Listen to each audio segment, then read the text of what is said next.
I legitimately want to get an animal on image right now. How are you doing? I don't know. Today?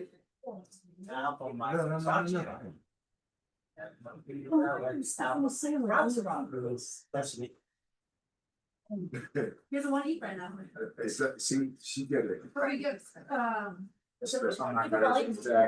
I have a football. I got it, yeah. I did a bar league when I went to West Virginia, and one of my friends worked there, and the owner asked me to do it. And I have a black bowling ball with like raspberries, swirls, and glitter. It's sick. Great, but I'm not the worst. I mean, honestly. Yeah, it was pretty cool. I still have it. My daughter bowls with us and her is 89. Okay, wow. 189, that's good. Oh, 89. Oh, yeah. I was like, well, all of that was And she has a lot of stripes, not a lot of stripes, a lot of spares, a lot of the other. I was so When she makes us spare, we say, all right, you shuffle good, and she's back. Yeah. All right. That's what we're gonna need more team next year. She's back. I like that. That's As good. these. Everybody's ready? Yep. First we'll have, Andrea, our interpreter, go ahead and give them her introduction. Hi, Andrea. Hi, everybody. Good afternoon. We're going to be practicing language justice today, and we're going to have simultaneous interpretation in English and in Spanish. Once we turn on the interpretation, if you are there in the room, please select your preferred language. And everybody else, you will be streaming this on YouTube.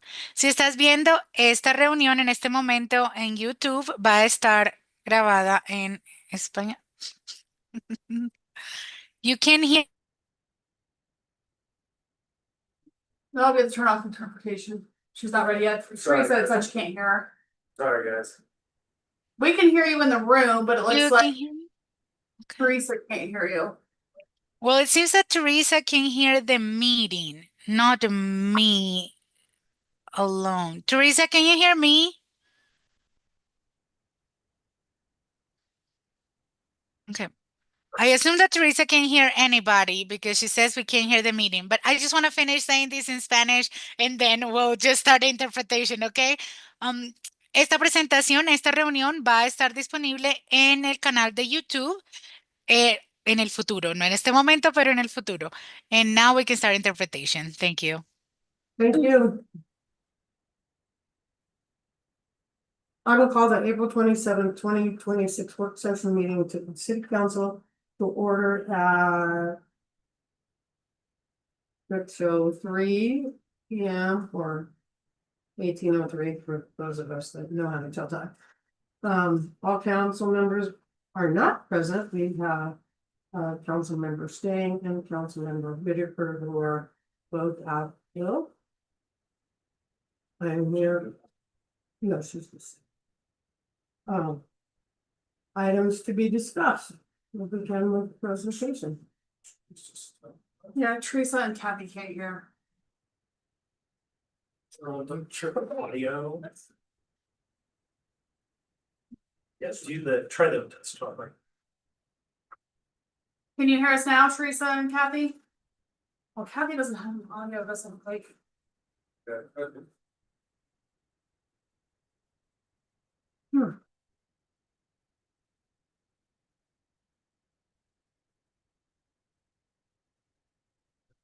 That's no microphone. You can try that one. It's the same thing. Might try that setting.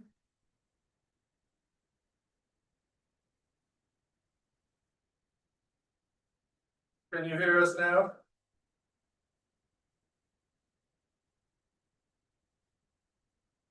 Wait, Kathy's connecting to audio.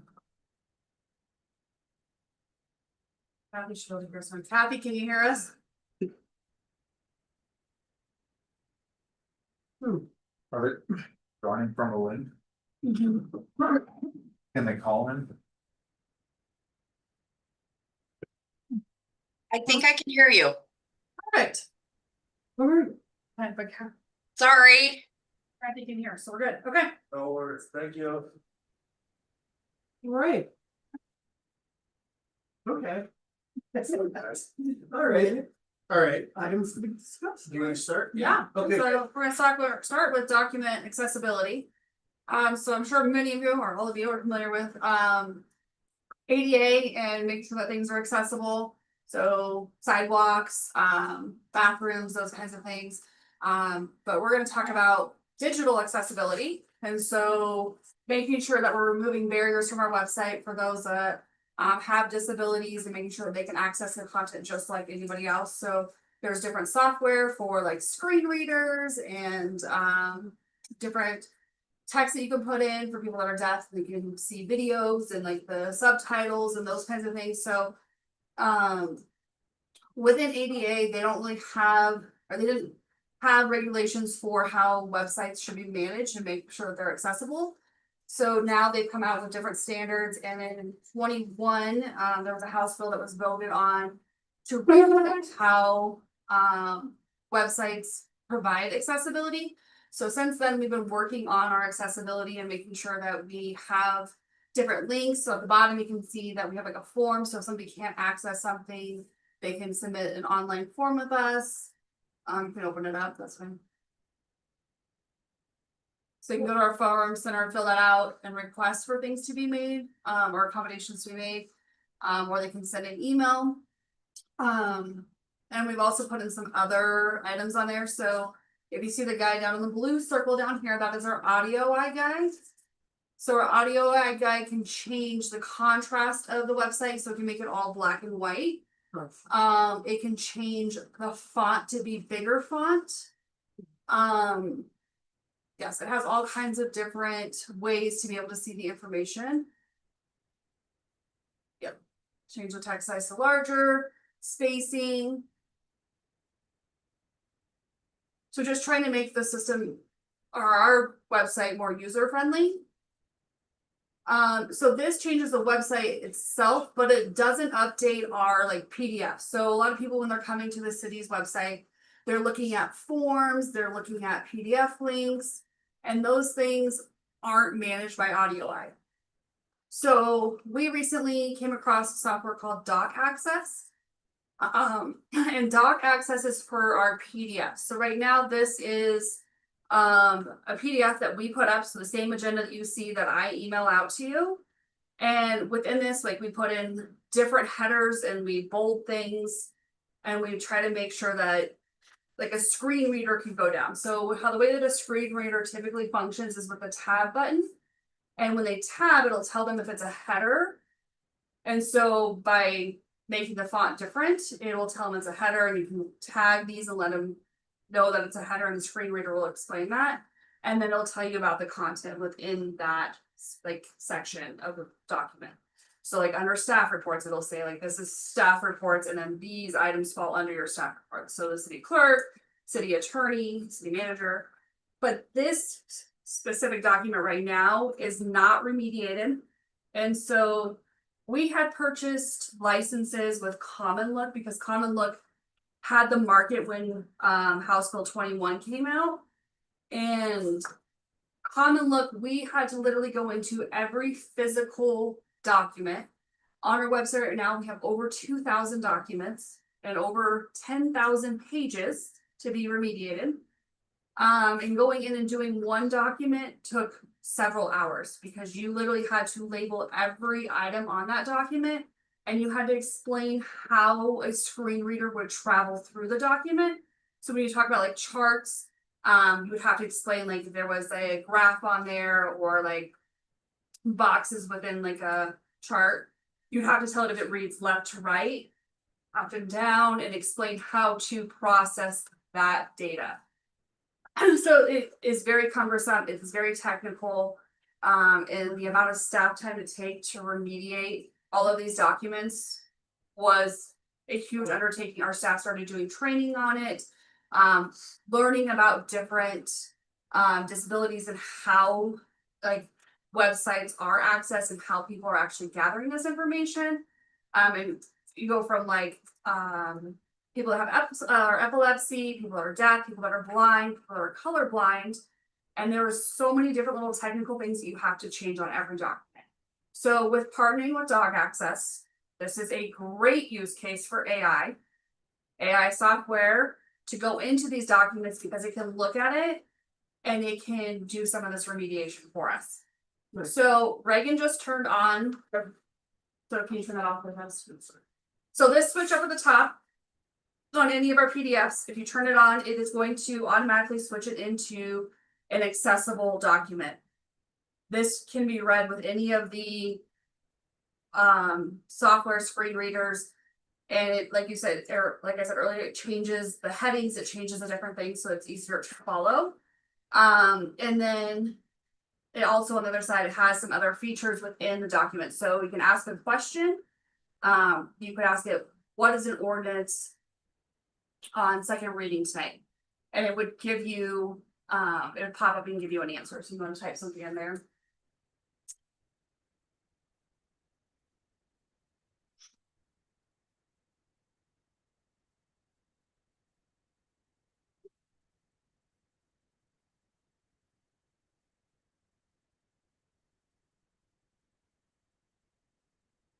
Well, that didn't answer very well, sorry. They still give you an answer. I gave you the answer. So yes, typically we've had it where it comes back and it'll give you information. I can show you a different example, but it didn't do it on this one. It has a document outline. It has a document summary at the top that kind of tells you what the document is. So this is, you know, just a couple pages. But if you think about like our comprehensive plan, it's a huge document. So it helps them find what they're looking for. So yes, it highlights it. And then the other really cool feature with Doc Access is it can translate, I think to 30 some different languages. It might be more than that. Does it's all of. It's a ton. Okay, it's, I think shorter than Go, but, yes, but it can translate on the fly. So, That's awesome. within Arabic, it automatically knows that Arabic is read left to right versus right to left. So you can see like with the date, it's changed where it's like the 2026 at the bottom. And it automatically does that. You can print it out in a different language. So it makes it really accessible for that use too. Yeah. So they'll change this back to English. All the way at the top, it's one of the most frequent ones used, yeah. Do Estonian. You can download a transcript from it, so it just gives you more information. You can print the transcript. So it'll print in that remediated version. And then like your controls are not helping you being up there. And then on the other going down on those tools on the right hand side. We might have to zoom out.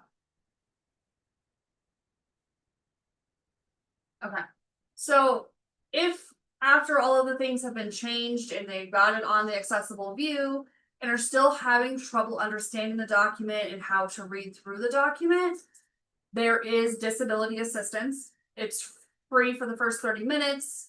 After the first 30 minutes, they just have to log back into it and they start a new 30 minutes. So somebody actually is on the phone with them telling them how to go through this document and what is this document. So could you bring up the fee schedule to show one of the chart?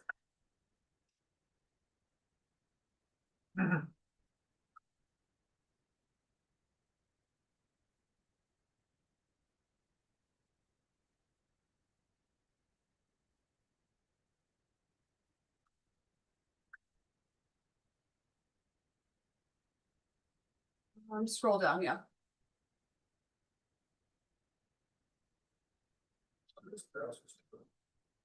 No worries.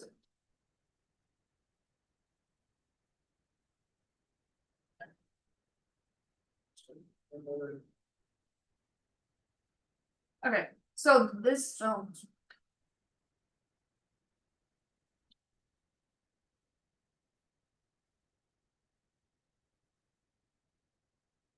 okay, so currently what you're viewing is our PDF version of the fee schedule. So like I said, it's got the chart kind of thing on there. You're, you know, just kind of trying to read across left to right. So for us to remediate it, like individually, we would literally go through and tag every box, like how do you read it? And it's several pages. So yes, hours of getting it remediated and in compliance. So if you turn on the accessible transmit or transfer view, it changes it. And makes it screen reader friendly. So as of today, we are 100% compliant with all of our PDFs that are on the website. Cool. And they all are accessible. So our next project now is to move forward with a redesign of our website. We did redesign the website last time in 2017, but since then there's new standards and regulations. With ACAG 2.2, so we are going to go through another website redesign this year. And just again, focusing on the accessibility features and making sure that our information is accessible to the public. And making sure that like we have that good color contrast. And then within like our graphs, we use a lot of color within our graphs, but when you think about somebody who's colorblind, trying to see the information and understand that it's different on like a line graph or on a chart graph, or a pie graph, like the colors all blend together. And so we'll start focusing on using like little icons within those graphs and different little design features that will like either put slashes in it or vertical lines, horizontal lines, or circles to show that they are different data within that graph. So lots of trainings that we've done on it and just different educational opportunities and just trying to learn how we can remove these barriers and make sure that our website's accessible to all. So any questions about any of our accessibility features? Yes. Did you say that stuff still could be mailed out, like for someone who's deaf and blind? Can we mail it out? Yeah, Absolutely, we can mail that, yeah. and then, they would be, you would either able to have it translated into braille or with the person into that. That's not something that I've had as a request, but I think within. Like, we could look at different accommodations of how we can help with that. We could even offer like having people come in and we can have it with this, you can have it where the screen reads it. So the screen readers go through and they actually read it, well, I guess they're done. If they're deaf, that'll- But just looking, I think we have to look at those, to read. yeah, accommodations above one or above one time. Generally, we'll make any kind of accommodation for somebody, as long as they give us enough time to be able to. Yeah, then they would you know, just have to do that, go yeah. through like the. Request for information or whatever, request for a document. And then, right, If they request them a certain amount of time, then as long as it's a reasonable accommodation, the city will do the best they can to accommodate. Just curious. So just based on them, they would reach out to resources. Whatever's needed. okay, And usually the time is just required to, like Betsy says, to identify, okay, who can help us with this? Who can do this for us? So who can get the right translation, who can do the right, And we have, whatever it needs to be. yeah, we have a different translators that we work with, so like CLC that we work with Andrea, and then we have like the interpretation center and they offer a whole video options, yes. So, Nice job, John. thank you. very interesting. Yeah, this has been the culmination of a lot of work, Yes. probably a couple of years. Yep. Yeah, About. we've been working on all of the accessibility stuff since. And Reagan.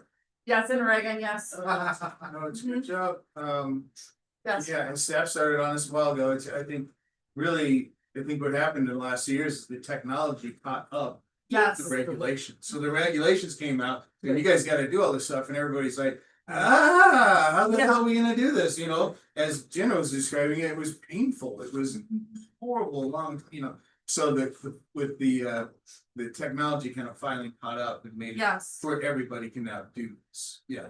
And- Everybody was struggling, going, how are we gonna do this? And you'll see now if you go to like different government websites, most everybody is working with doc access now. It's Boyle, we're one of the first to roll it out. But like Greenwood Village now has it, Port Lupton has it, Windsor, so and now it's become a big thing, like they can't get it out fast enough. So yeah, they're able to get ahead of everybody and yeah, they're out I'd there. say Sheridan's really like ahead of the curve of being at 100%, and there were some extensions legislatively, so I mean, it's pretty impressive. Really, it is. Any other questions from council about this? If any of your constituents ever need any kind of accommodation or anything like that, let us know. We can absolutely help people with all those kind of things. But I thought it was important that council could kind of see this and you could let people know as well that if they've struggled in the past, we can let them know, hey, our website's pretty up to speed. Give it a try. Hopefully you'd be able to find what you need on there. But if you can't, they can always call us. I'm happy to help. And if you know somebody, I would love to sit down with them and have them test our website and kind of see where we are Oh, yeah. making things work. And like, especially with us going into a website redesign, I'd love some feedback of, yes, this is working, or no, this is really hard to access, because we can make those tweaks as we redesign. So if you know anyone that would be willing to sit down with me and test the system, I would love it. It's Very cool. My grandfather would be very, my grandfather was blind. I actually have a little machine, it's about this big. It's got about 6 buttons on it, and how you push the buttons, and the strip comes out in Braille. oh, that's And different combinations of pushing the buttons. And you can select it.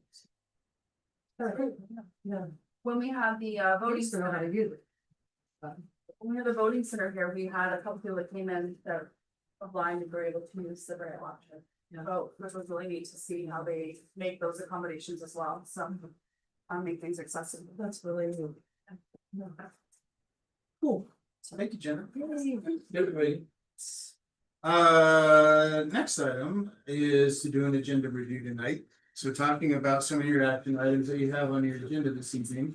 The first item that you have tonight is going to be a reasoning. So remember, any zonings are always quasi judicial questions. So it is a quasi judicial process tonight. With that rezoning, just remember back to your training that we've done, you will be just fine. On all of it. If you have any questions, staff is here to help, attorneys are here to help. So always ask questions, and even if you're in the middle of it, we're going along, it's always fine to say, hey, hold on a minute, I have a question. Absolutely fine to do that. So I will also urge everybody, remember during our trainings, we talked about the importance of building a record. So we will encourage you tonight to do that, and you build that record by saying, basically, you can do it very simple. I think that I support this because of these issues. I think I'm just saying, and this is not particular to tonight, but you can say things like, I think it supports the comprehensive land use plan.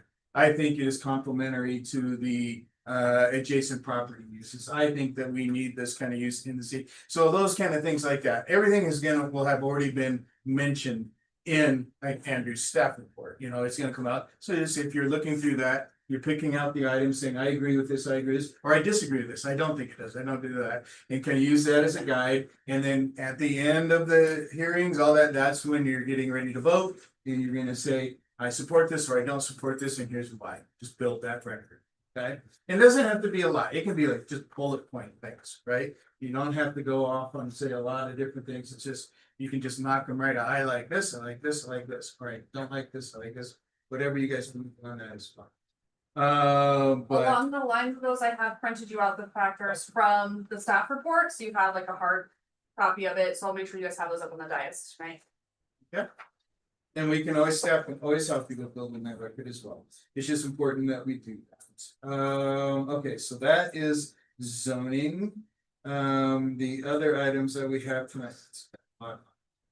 We have 2 ordinances on second reading, and I'm gonna have both Michael and Andrew speak to that during the work session, because they're pretty involved, right? So we've got one that's dealing with landscaping and one that's dealing with the solar code. So which one are we gonna tackle first, guys? Solar. All right, I'm gonna turn it over to you guys to solar. If you have questions, now's the time to get those to them. We'll let these guys go through it a little bit. We'll do both of those and then see if we have any questions. And then we should be about ready for the meeting or so. Although we don't Mel, we're gonna have Mel, we're gonna talk on the Dr. Cog and on those items there. We've got 2 more resolutions. So we will save some time to talk about that before the meeting. So turn it over to you guys. And I'll do a quick introduction. This is Michael Farrington. He just graduated from law school. He has been with us.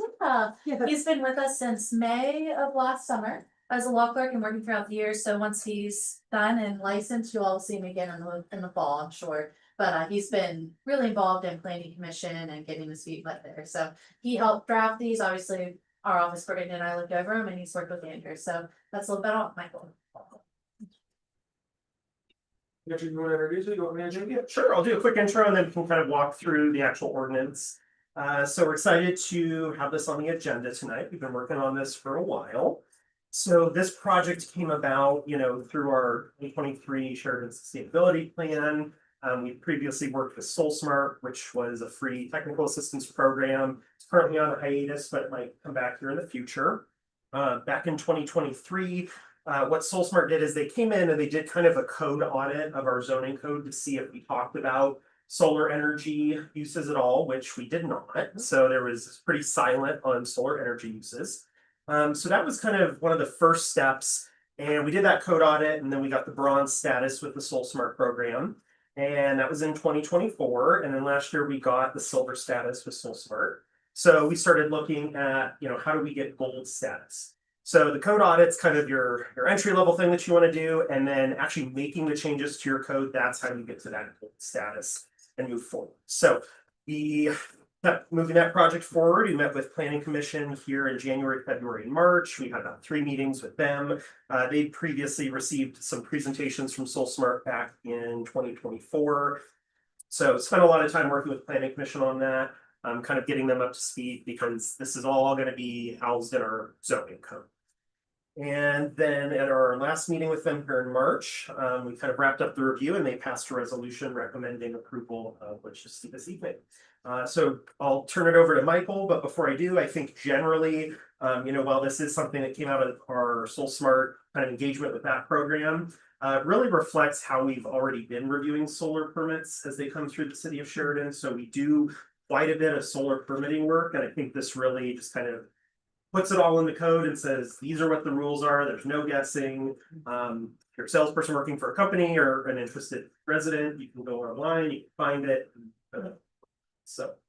Yeah, the main goal here is really kind of cut down the chaos, along with other codes in other cities, and have a system that makes sense instead of folks going, all right, what does solar mean? We've got a nice we start with a nice definitions. We kind of build those definitions out. And then we just really draw the lines where we want solar and where we don't. Generally speaking, kind of roof mounted solar, the basic solar you're probably familiar with, we're putting pretty much everywhere. It's pretty minimal, in line with our regular land use here in the city. Nothing crazy there. And then we're allowing some commercial arrays in some of the commercial districts. Those are the kind of bigger solar you sometimes see. We don't expect a ton of those, but we want to give the ability for that to be built out. Those are usually going to be conditional uses, so you're going to see those. They still come through you guys and first. And then just kind of a development of some of the periphery tech as well. So that's going to look like the battery storage systems, kind of sometimes called Tesla power walls. Some of those systems, some of the transmission systems.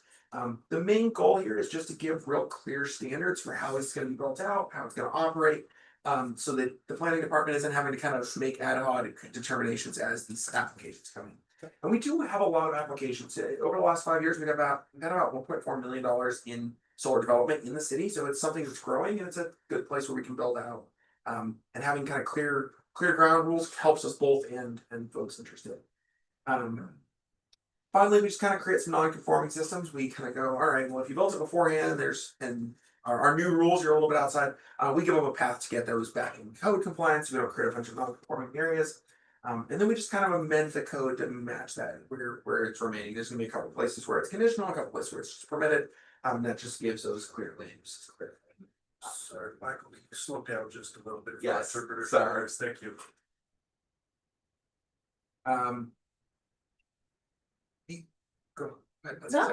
The overarching element is that we just want to allow it where we already allow it, make it really clear when we're not going to allow it, why, and just create that clear standard for folks.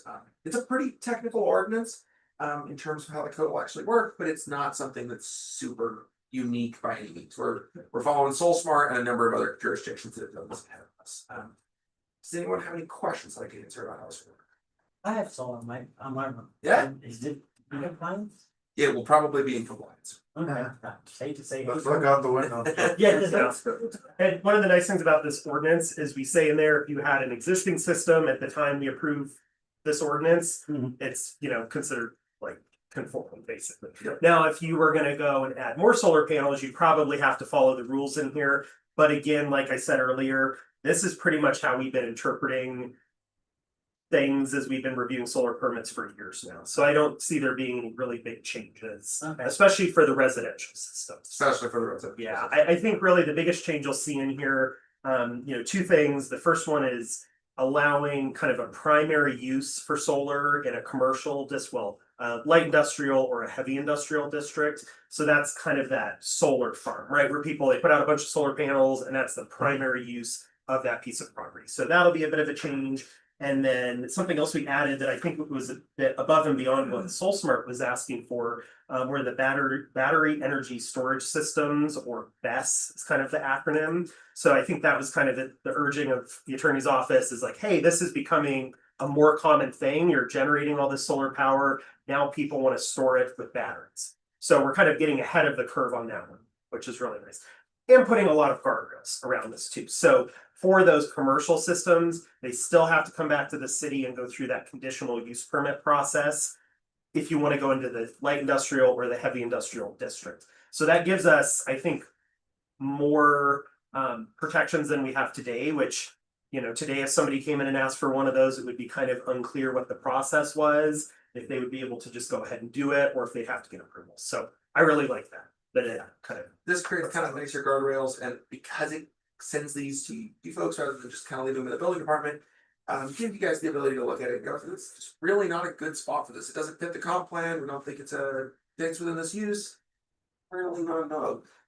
Just gives a little on those bigger uses, gives you guys more control, and on those little things doesn't make so that everyone you have to see every person's roof mounted solar. So if they had, let's say they had the battery, would they have changed the code on the roof too? It depends. Probably not if it's a single family home on a small scale. In a residential district, I think that'd fall under permits. Okay. Yeah, and something else that was added, we had a question that came up about the decommissioning and removal section. So that's pages 96 and 97. So what that is because we're now kind of allowing for the first time the possibility that somebody might install this system on a vacant piece of property. This is the city's assurance that if somebody does that and the system isn't used for a year, that then we have some ways to go back to the property owner and say, you have to remove it, right? Because we don't want to create a situation where we've got a solar farm that went in and then it sat unused for 5 years and now it's adding a blighted condition to the neighborhood, or it's turning into a brownfield because now, it's kind of decomposing and you've got like solar panel elements all over the place. So that's really what that section is. You've never seen that in the code before because we've never had it as a primary use, but now that we do, we also want to, have some protections that we can require that they remove it if it's not being used. Just gives us a little bit extra protection to make sure that we don't end up with, a use that someone has a bright idea and then it decides, well, it's not really panning out after 12 months. It gives us some room to go, all right, well, clean up your mess. We're not gonna take care of it.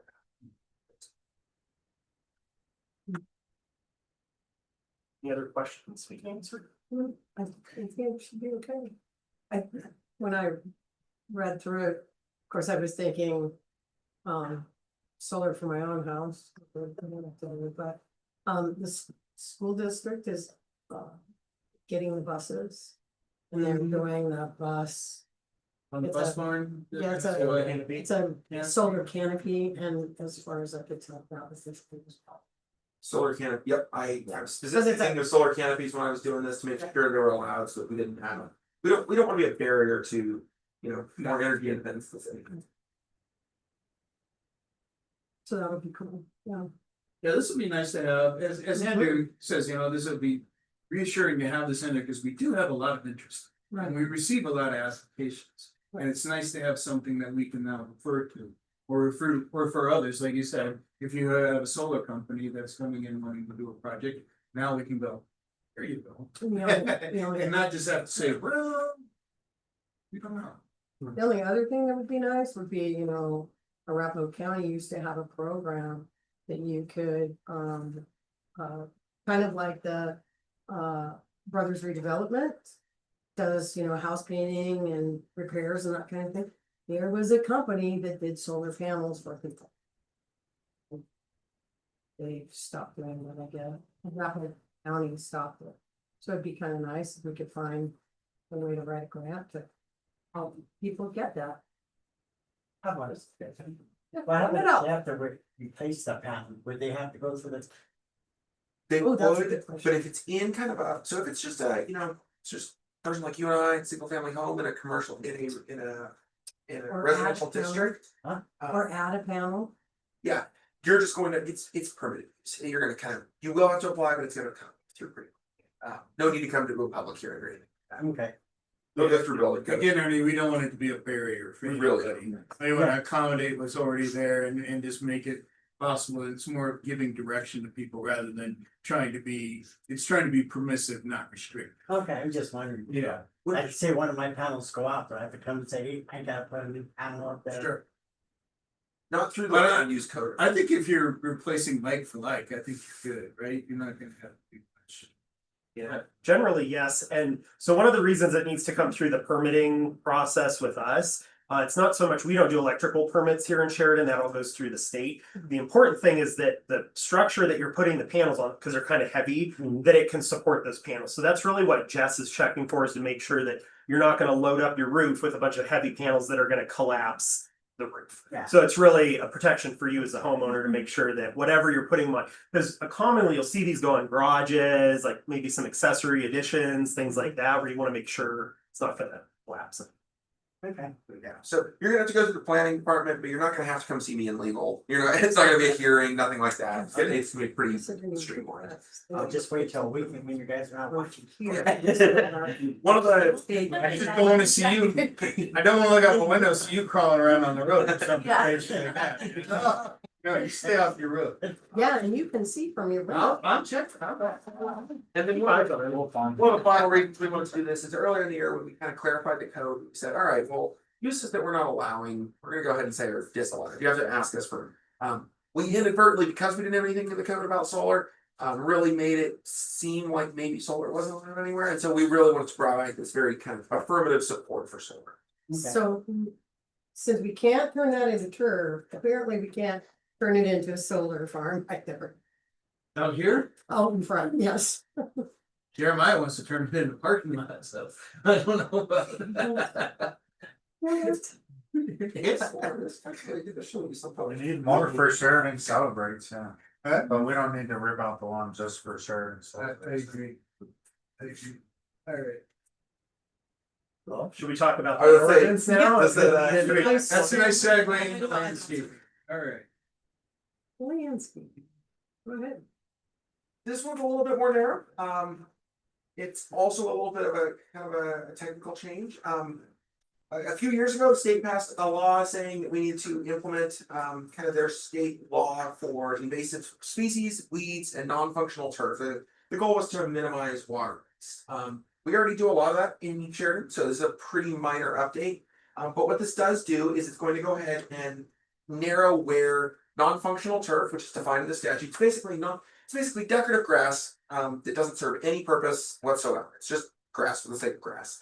Non-functional turf, which is what they call that, and artificial turf, that's the plasticky turf that, it says, all right, well, if you have one of those two kinds, the, grass for the sake of grass or fake grass, you can't put it on HOA land or on property that's being developed, medians, state, city or state property, and you can't put it in multifamily developments. If you're a single family homeowner, this bill does not apply to you at all, and it's not in the code won't either. It only applies to multifamily properties of at least 5 acres or commercial properties. So commercial properties, you got a Jiffy Lube or whatever, and they want to put a big old grass in the front, and you go, why are you putting the grass out front? And they go, for no purpose at all. We just think the grass would look nice out there. That's no longer allowed under this code. The goal is to kind of reduce that water waste. In the process, it requires them to create a landscaping code, which the city already does when they approve things. And it just kind of tells them you can't do that, and you can't plant invasive species. Yeah, Right now, you're talking functional turf out front of businesses.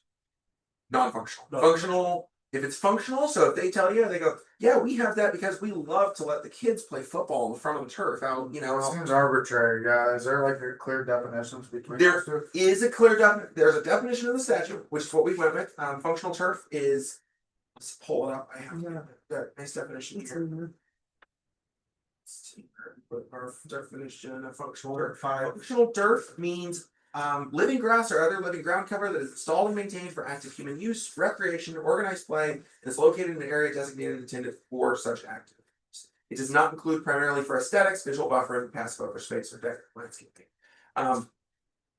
When they submit their plans, if they submit a a development plan, they go, yeah, this is an aesthetic piece of grass. Well, we know that's not turf because of that. If they send it to us and they, the little land use map shows a bunch of kids playing on the big old grass field that got in the center of the complex, that would be a functional turf that would apply to. For the most part, that part, the functional versus non-functional, I don't think will affect a lot of development. The big Sorry to interrupt. Can you maybe slow down? Again? Yeah, I'm sorry. Oh, yes, it's. The big thrust of this is the ban on non-functional turf for city property.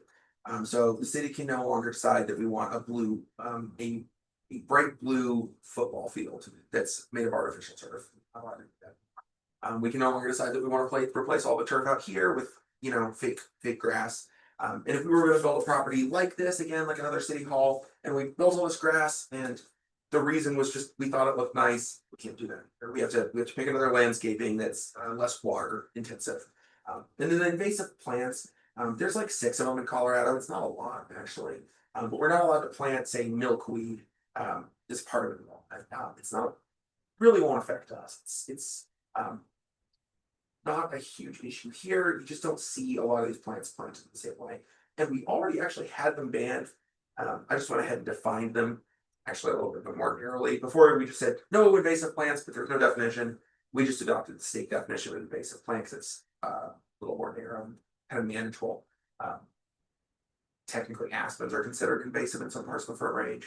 That would be silly if we banned aspen trees, right? So, the invasive landscaping does apply to all properties. So, if you came to the city and for some reason you were letting the city know what kind of tree you wanted, yeah, I'm going to plant, Japanese maple. Right? That was an invasive species. The city would have to tell you that. But again, because you don't have to go to the city for an individual tree, this is mainly when they're redeveloping a big project, the Flying Saucer project, for example. They submit their environmental plan, they've got a bunch of grass on the medians, you can't do that. They've got a bunch of invasive trees, you can't do that. And we're gonna have some of that going on. So for example, like with the redevelopment of Flying Saucer, that'll have a landscaping plan when it comes in for final. And that's where we'd be using a lot of this and looking at that and say, oh, this is where you apply. We were technically supposed to adopt this by January 1st. So a lot of jurisdictions have adopted these plans, and what we've really seen is no more grassy medians. That's been the place that this has been mainly adopted, no grass medians, no putting a neighborhood sign out in front owned by the HOA with a giant grassy field around it. They're just replacing it with rock and a couple of decorative trees. Yeah. What about on easements? Easement's a good question. About what space? Easements. If the easement Like was between the sidewalk and my house. Yeah. Yeah, like the unimproved right of way Yeah, that areas. piece of dirt. that I Yeah, did. so again, that would kind of be banned under this. Again, if you couldn't make the argument that it's getting used, right? Like if the kids usually play over there and that's why I'm planting grass, that would be appropriate. I think it's pretty clear, what they're trying to discourage here, when you go out to Aurora and there's a median that's 50 feet wide and 2 miles long and it's all grass, and there is no way anybody's using that to go play soccer or something. That is pretty clear in the statute that is what they want to get rid of. And that's really not going to affect us all. and our ordinance we're adopting here is pretty narrow like that. It's not. A couple of cities took this opportunity to really widen it and ban a lot of grass in a lot of places. We're sticking really close to the state law. We're going, hey, if this is obviously for no good purpose other than you think grass looks pretty, and you're a major development, now you're gonna have to pick. You can pick something like clover. It just has to be clover. That's your own grass bed? Yeah, if it's a single family property, so if it is You're not gonna have to worry about it. yeah, if you were a residential property less than 5 acres, and 5 acres is a lot of land, this doesn't apply. How about more trees? Trees. As long as it's not invasive. It says more trees in there, like paragraph 4. Don't worry. All the trees you wanted. Yeah, probably told us that they want more trees. That you have less space. grass. Yeah, there you mean, to me, it's weird that they snuck the turf in with, you know, well, we're talking about invasive species, that makes sense, you know, don't plant poison ivy for long, that's pretty easy to understand, but, we're talking about, yeah, water conservation and turf, like, where do those two even line up, like? Turf is literally kind of, to me, the definition of water conservation, and that's what The we're talking about. artificial. Yeah. Yeah, and so like, I don't know, I just kind of a problem, you know, like, I'm just slightly hung up on that, you know, like. Don't use water, you know what I mean, conserve water, you know, and also you Don't can't use serve your lawn. Yeah, because like, how many other options do you have? This bill's interesting, you can offer a little bit of, so. This bill started as a ban on artificial turf, a total ban in the state, and then as they kind of shifted, they dropped the statewide, all right, it'll just apply to cities, and then, the invasive plants were, and the invasive plants and the ban on kind of a non-functional turf was added later, actually, I'm interested right now, so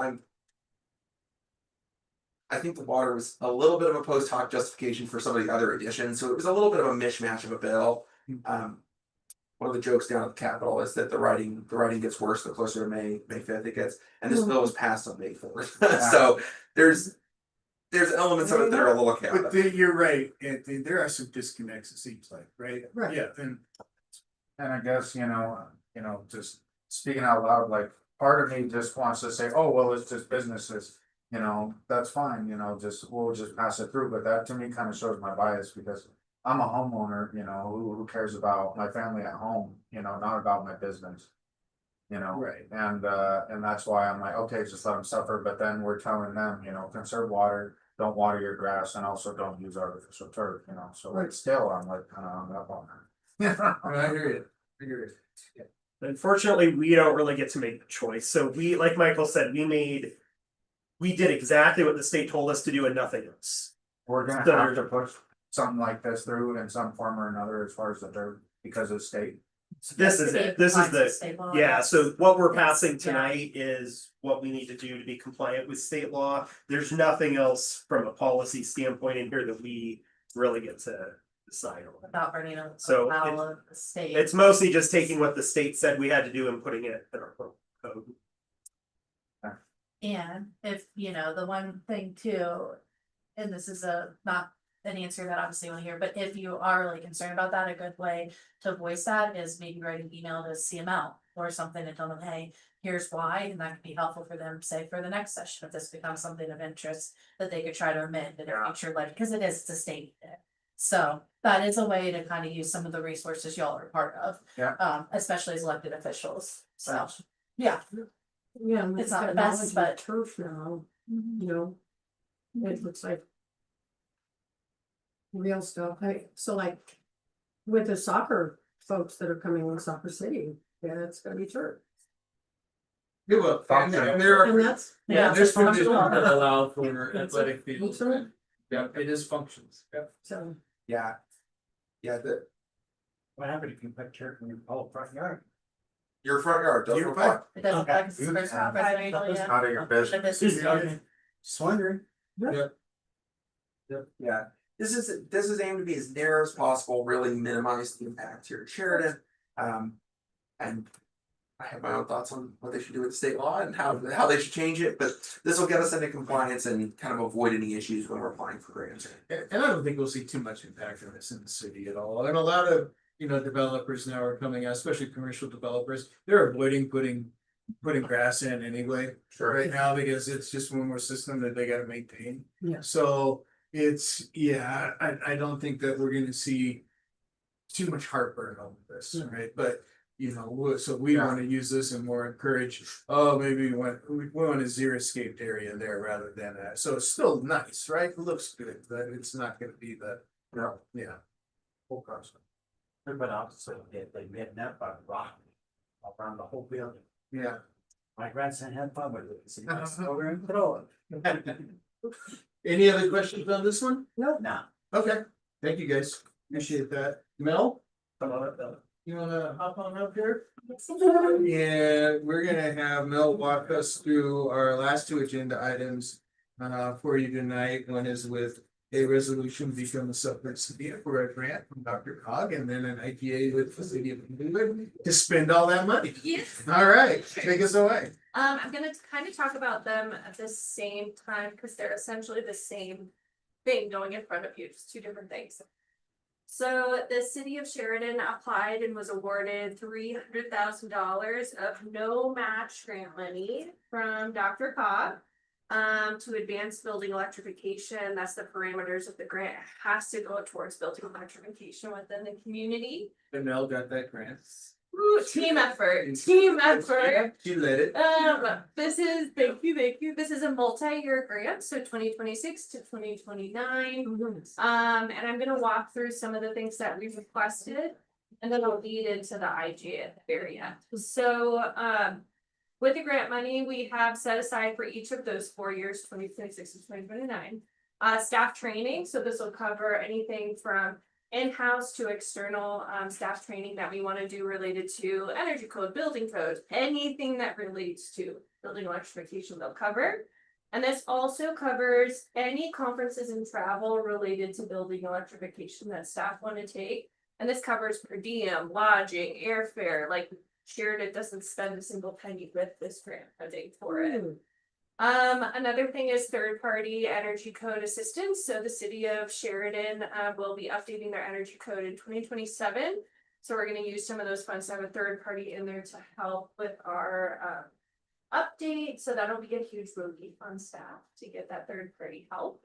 And another big chunk goes to outreach and education within the community. And then the big piece of it, which leads into the second portion that you all will be voting on, is that these funds, if approved by you all, will be going towards the hiring of a full-time building electrification specialist that is time and cost shared with the city of Englewood. We really did that to stretch our grant dollars even further. So this full-time person would be 2 days a week in Sheridan, 3 days a week in Englewood. And their whole role is really to be our building electrification specialist expert for residents, businesses, nonprofits, for us as a municipality as a whole.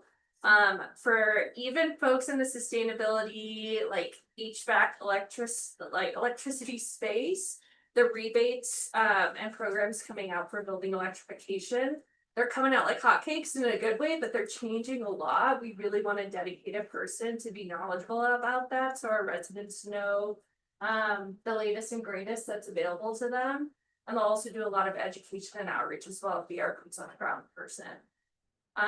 So yeah, that wraps up kind of what the big package of what you'll be voting on, but I'm happy to answer it. Can you talk just briefly how it applies to our sustainability plan? Yes, yeah, absolutely. So in our sustainability plan, we have a whole goal area on the built environment and on energy, that we want to reduce our energy use community-wide. We want to increase our renewable energy.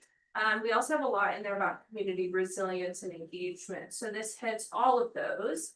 I think even more so with the passing of our beneficial electrification plan last year, this person will be so key into hitting all of those goals and projects that we have in there. And we actually were hoping we have it in the plan slated, like we'll hopefully receive grant funding to get this position. I feel like that's manifesting, but we got them. So they're really gonna have, they have a blueprint of their job already ready for them for that plan. Thank you. Very good. Questions? Nope. Can't find free money, you know? That's good. That's great. Thank you, Mel, and your team. I'm working on it. Any other questions for us before we go up? Do you have anybody in mind for that position? No, I'm leaving. No. So if you have anyone in mind. Oh, it's open? No, I was just curious. So we have, it'll start getting posted sometime after May 18th. That's the final review for the city of Englewood. And if they get the green light, then we'll hit the ground running of posting it, because we want to get that person up and running. So it'll go through them for the hiring. Yeah. Right, yeah. Mhm. Mhm. So they'll- Same they'll- exact system as Eden's position and my position. Right. Very good. Thank you. Okay, Thanks, sir. meeting adjourned. Yeah, so if you use the reference, everybody. That's what it's to be. Color. So you feel this is gonna be. Yeah.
Better?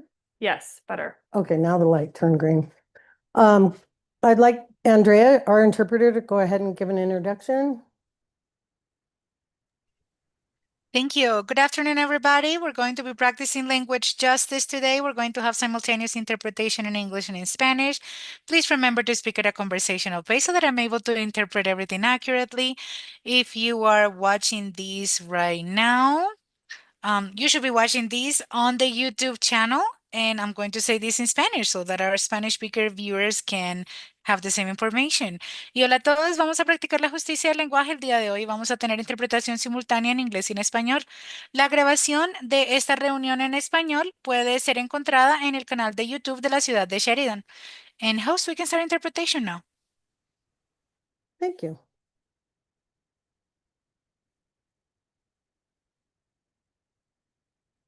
Interesting. I will call the April 27th, 2026 City Council meeting officially into order.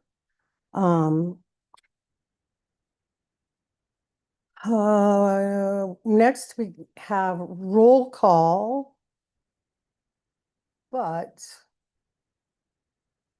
We have two members that are missing. Both are not feeling well. And I would need a motion to excuse Councilman Jay Whitaker and Councilwoman Desiree Sting from this evening's meeting. We have a motion from Councilmember Camacho and a second from Councilmember Moreno. You guys can go ahead and cast your votes. And Madam Mayor, this one is for Councilmember Stang. We'll have an. Oh, we're gonna do them. Council, they will do them separate, yes. Gotcha. Okay, this is for Councilwoman Stang.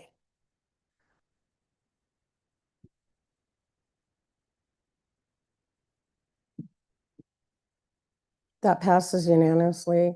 And now we will vote on Councilman Whitaker's absence. We have a motion by Councilman Moreno and a second by Councilman Camacho. And we can go ahead and cast our votes, maybe. That also passes unanimously. Cool. Now we can stand for the invocation. If you would please join me for the invocation, followed by the Pledge of Allegiance. May our city be wrapped in peace, guided by wisdom, and strengthened by unity. Bless the families who call Sheridan home, the children who learn and grow here, and the leaders who serve with responsibility and care. Grant us calm where there is tension, courage where there is uncertainty, and compassion in every decision we make. May Sheridan remain a community grounded in hope, protected in spirit, and lifted by the kindness of its people. Amen. I pledge allegiance to the flag of the United States of America and to the republic for which it stands, one nation, under God, indivisible, with liberty and justice for all. To that too.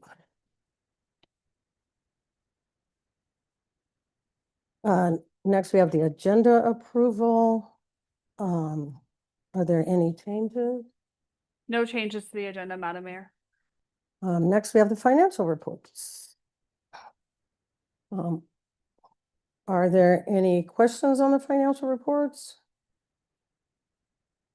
Hearing none, we have a motion from Councilman Moreno and a second from Councilman Camacho. You guys can go ahead and cast your votes. I need to call Reagan back up here for a second. Oh, okay, that's fine. I need Did it again. Reagan, and can you bring a power cord for my computer too? Oh, never mind. Cool. Thanks.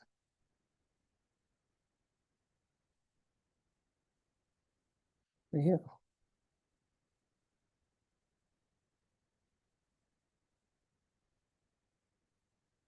Oh, if I break anything, it'd be that. Did it work? Yes, it worked. You fixed it last time.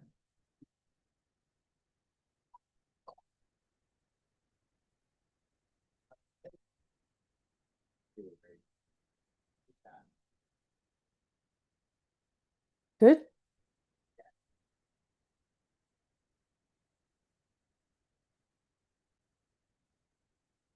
Did the vote go through? Yes, it passed unanimously. Oh, okay, because it went off my screen. Thank you. Next we have staff report. City Clerk. Thank you, Madam Mayor. Just a couple of things. You have received a few invitations in your email. So Devin had just forwarded this one today for the Mayor's, Commissioners, and Youth Awards. So make sure you save the date on that. It's Thursday, May 7th from 6 to 8 p.m. The next one I have sent is the Boots Not Suits event. If you can just RSVP one way or another, letting me know if you're going to go or not, so you can purchase a table. The other one is the 2026 State of the County event. So I'll need an RSVP on that one as well. And then finally, CML. If you're planning to attend CML, I just need you to get with me so we can get everything booked and make sure your session's booked. I do have all the hotel rooms booked. I just need to make sure we get you registered and get you in the sessions that you want. And that is in June. So if you'll just follow up with me on RSVPs, if it helps, I can send one email that has everything and you can just respond back to that one. With all of the events in one. Okay, I will do that. Make Um, it easy. That is all I have, Make it this simple. evening, but happy to answer questions. Thanks. Moving down the line, Betsy. Hi. I don't have anything super substantive tonight, but the legislative session is almost over. I believe May 13th is sign die, so the last day to pass. Right, correct? Yes. And so once that's over, our office will work to make sure we're meeting deadlines for compliance, and we'll work with you all and department heads and Jenna and Devin to make sure ordinances are drafted, approved, written, everything we can do and get them on the agenda timely. And eventually we'll have a legislative update that our firm does every year, once for law enforcement and once for council and department heads. So that'll be sent out as well. Thank you. Yes, thank you all. You have a guest. Yes, and this is Michael. This is not your new chief of police. The chief is not here this evening. This is Michael Parrington. He is a 3L. He is the law clerk. He's been here since May 2025. Yes, and he'll be joining us again in the fall. So after the bar exam, you'll see more of him. And he's done a great job. He presented earlier during the work session. Nice. So we're so happy to have him. Welcome. Devin? Thank you, Mayor. I don't have too much tonight, just a couple of updates that are around the Tri-Cities Homeless Policy Committee. And we have had a change of the chairperson for that committee. It had been Councilmember Andrea Peters from Littleton, City of Littleton, and she is going to switch with Councilmember Amanda Henderson from Littleton. My understanding is that Councilmember Henderson has a little bit more experience with housing and those types of issues, housing related issues. And as that is the current focus of the Tri-Cities Homeless Policy Committee, then she is graciously agreed to step forward and lead that group. So that will be great. She's got big shoes to fill with former Mayor Tara Fleur, who led that committee for many, many years and accomplished quite a bit with it. So, but I'm sure she'll do great and looking forward to that. The other item from Tri-Cities is that as council will recall, we commissioned a permanent supportive housing study. And that is ongoing right now. My only update really is that phase 1 is complete. And they're entering into phase 2. They're doing some stakeholder interviews and things along that. Still on track to be able to have a final report for that study towards the end of this year. So those are my two biggies right now. Nothing much other than you may notice that the building is either hot or cold. We've got a new HVAC system that's been installed, and they are calibrating it and putting in the new controls. So yeah, we had a fun last week. My office went from one day at 80 degrees and came in this morning, it was 60 degrees. So, and I think it's almost back up to 80 in there right now. 84 was it? Okay. We're pumping some heat in, I think, tonight to get the building through it. But anyway, it's all part of our building improvements. We're just in the breaking in stages. So I think we kind of lucked out that it seems pretty good in here right now. It was cold in here this morning. Again, that's all part of our projects that are ongoing, and they are going along well. We're just having a little breaking in on them. So Nice. Happy to answer any questions, Mayor. Anyone got any questions for Steph? Okay. Next, we have approval of the minutes of the regular city council meeting of April 13, 2026. Are there any questions? We have a motion by Councilman Moreno and a second by Councilman Camacho. No questions? Go ahead and vote.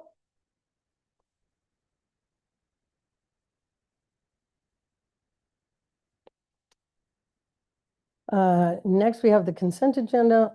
Oh, that passes unanimously, sorry. Next, we have the consent agenda, authorized disbursements that have been or will be made from April 1st, 2026 to April 15th, 2025.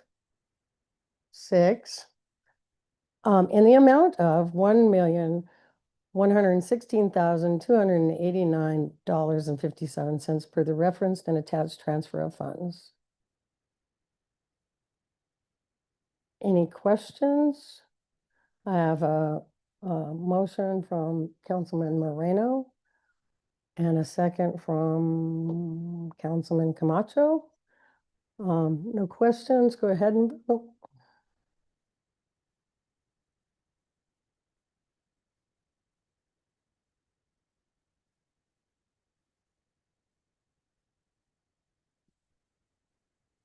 And that passes with a majority as well.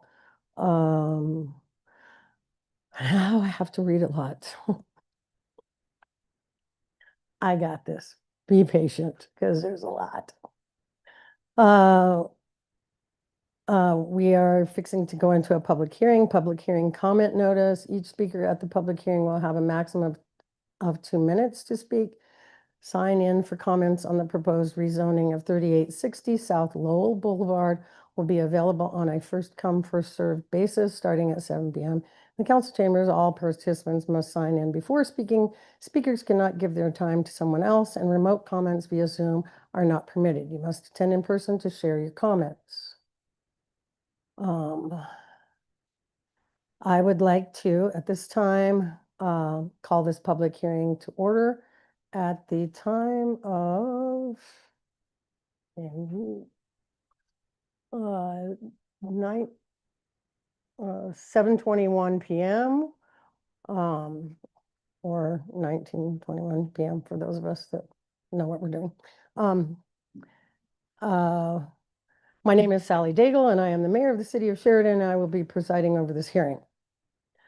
Tonight, we will be reviewing an application to rezone property located at 3860 South Lowell Boulevard from the residential single family RS res/SF district to neighborhood commercial com-n district. Prior to commencing this evening's proceedings, are there any disclosures of recusals that need to be stated for this hearing? Hearing none. Is the applicant or a representative of the applicant present? Please come up to the microphone and identify yourself, your business name and address for the record. If you are represented by legal counsel, please have your legal counsel also identify themselves for the record. Hey there, my name is Ryan McLean. I'm the business owner. I represent myself. Thank you. Yeah. You may be seated. The purpose of this hearing is for the city council to receive information, data, and testimony for the city council to make findings and reach a conclusion to approve or deny this rezoning application. The hearing procedure we will use as guidance, but not be strictly governed by, is the Colorado Rules of Civil Procedure. All interested parties will be allowed to speak. On this matter, we will first hear from the planner, to Ari Snow, followed by a presentation from the applicant. The council may ask questions of staff and the applicant following their respective presentations. We will then hear public comments followed by any response of the applicant. At this time, I will enter the following exhibits into the record. Exhibit A is the staff report. Exhibit B, application for rezoning. Exhibit C, narrative letter. Exhibit D, site development plan. Exhibit E, planning and zoning commission minutes. Exhibit F, planning and zoning commission res number 2-2026. Exhibit G, site photos provided by staff. Exhibit H, neighborhood meeting notice and notes. Exhibit I, affidavit of publication. Exhibit J, affidavit of posting and picture. Exhibit K, letter of support. Mayor, I'd also just very quickly like to add for the record. I needed to catch my breath anyway. Yeah, you bet. Take a quick break. Also for the record, I just wanted to get this on that the staff did notify the applicant earlier today that we would not have a full council this evening due to some absences, and we made the option available to the applicant if they wish to postpone the meeting to a later date to have a hearing with the full council. They were okay. Ryan indicated he was fine with moving forward tonight without the full council. We just want to get that on the record. So that. Okay. Thank you, council. Thank you, Ryan. Where was I? Oh, is the city ready to begin? Ari, please. Proceed. All right, here we go. Here we go. Good evening, Good Mayor and Council. We're here to discuss the rezoning proposal at 3860 South Lowell Boulevard, the Mountain Crest Expansion Project. Just going to briefly go through the staff report and then I'll be available for any questions at the end. So we'll start with the background and proposed rezoning. So the subject property is one parcel located in the Fort Logan Northgate neighborhood. The applicant has applied for rezoning to the neighborhood commercial Com N district to develop a mixed-use property hosting a walk-up cafe, additional storage and kitchen space, a small greenhouse, and rental units for events located at the Mountain Crest Event Center. The current owner purchased the property in October of 2025. And throughout the staff report, there is a mention of a non-conforming structure. That structure has been demolished and is not relevant to this report. The current residential single-family zoning would not permit the proposed mixed-use cafe development. And the property, the neighborhood has a mixture of zoning designations supporting different uses from single-family and multifamily residential to small-scale commercial uses. The neighboring 3880 South Lowell Boulevard was rezoned from single-family to neighborhood commercial in 2022. A pre-application meeting to city staff or pre-application meeting with city staff was conducted in December of 2025.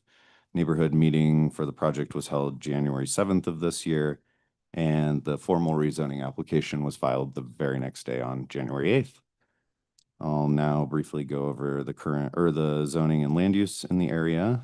So as I mentioned, historically, Fort Logan Northgate neighborhood has experienced a variety of zoning designations and land uses, some of which date back to the late 1800s, early 1900s, such as Monahan's, the former Fort Logan Grocery, which was rezoned in 2016 and currently has 4 residential units.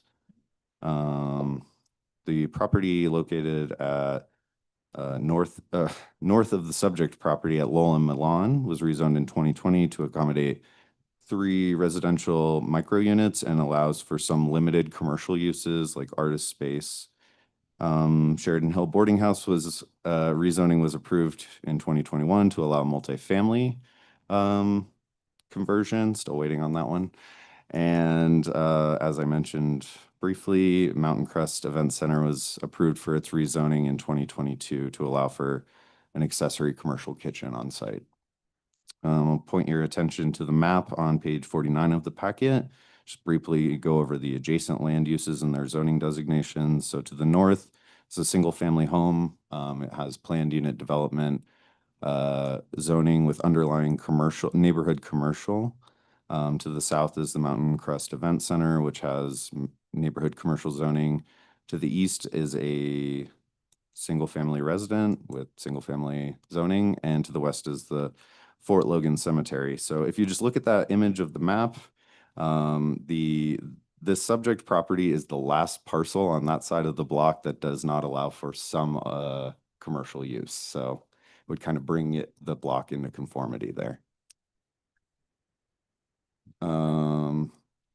Section 56.586 goes over the standards for all rezoning cases. So first, the proposed zoning must promote the health, safety, or welfare of the inhabitants of the city.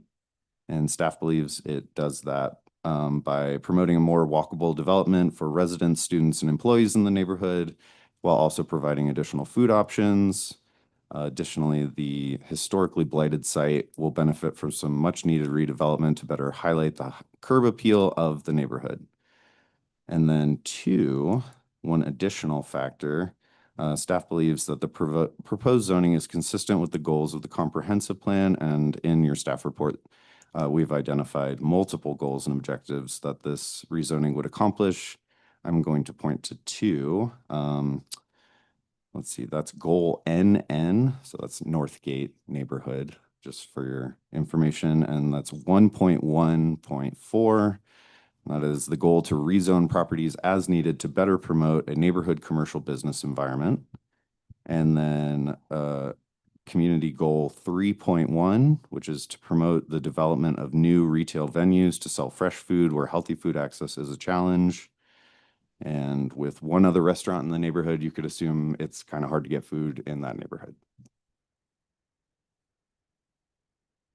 With all land use applications, staff refers to various departments and external agencies. You can see their comments on page 51 of your packet. No concerns were made during this process. A lot of the external agencies just said they would work with the applicant during later stages of the development process. Sections 56, 584, and 585 outline public notification for both Planning Commission and City Council. All of that was done, and the notices, affidavits are attached to the staff report, and we have received one letter of support for this project. Planning Commission meeting was held on March 18th of this year, and the minutes and resolution are attached. And additionally, when a site plan is adjacent to residential property, section 56-412E says that the zoning administrator will refer that application to the Planning Commission. So the Planning Commission did approve the conceptual site plan during their meeting and then instructed staff to work with the applicant to do a more detailed site plan.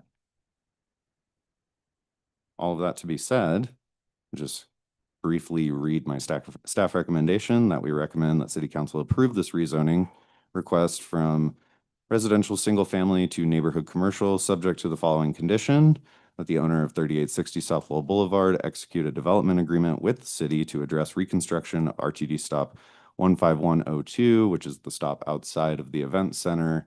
Our justification is that due to anticipated traffic increase, an ADA compliant RTD bus stop is necessary. And I'm happy to answer any questions.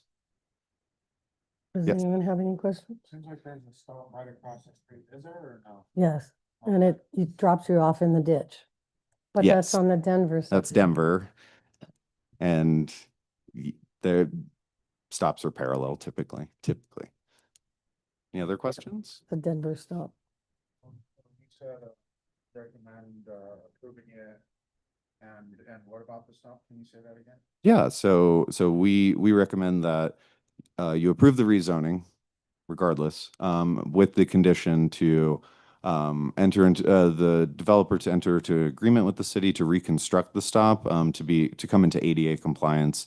It would additionally become part of the city's maintenance program, so it would be cleaned and maintained by the city going forward. Yes, sir.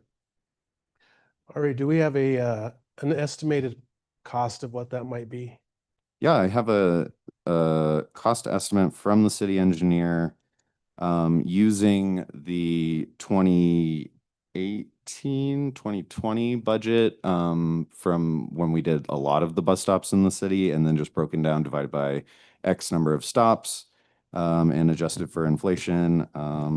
High level estimate of $49,000. The city is willing, since we have already designed a lot of the bus stops in the city, our engineer would take care of all design for this project, and we would work with the applicant to come to some terms to make it cost feasible for everybody. Anyone else? I have a question. What's Yes. the bunker?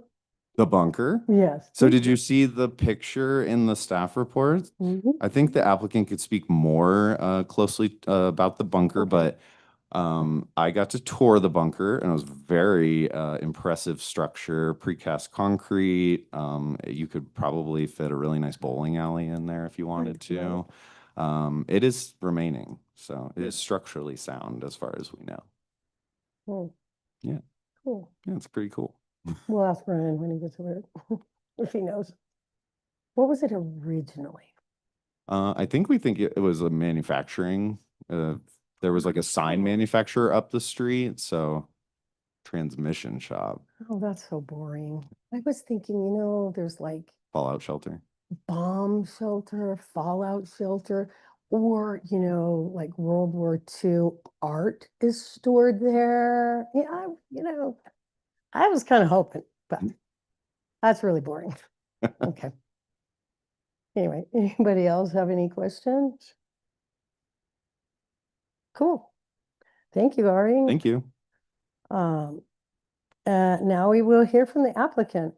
If you'd step to the podium and please identify yourself, and you can go ahead and give us your spiel.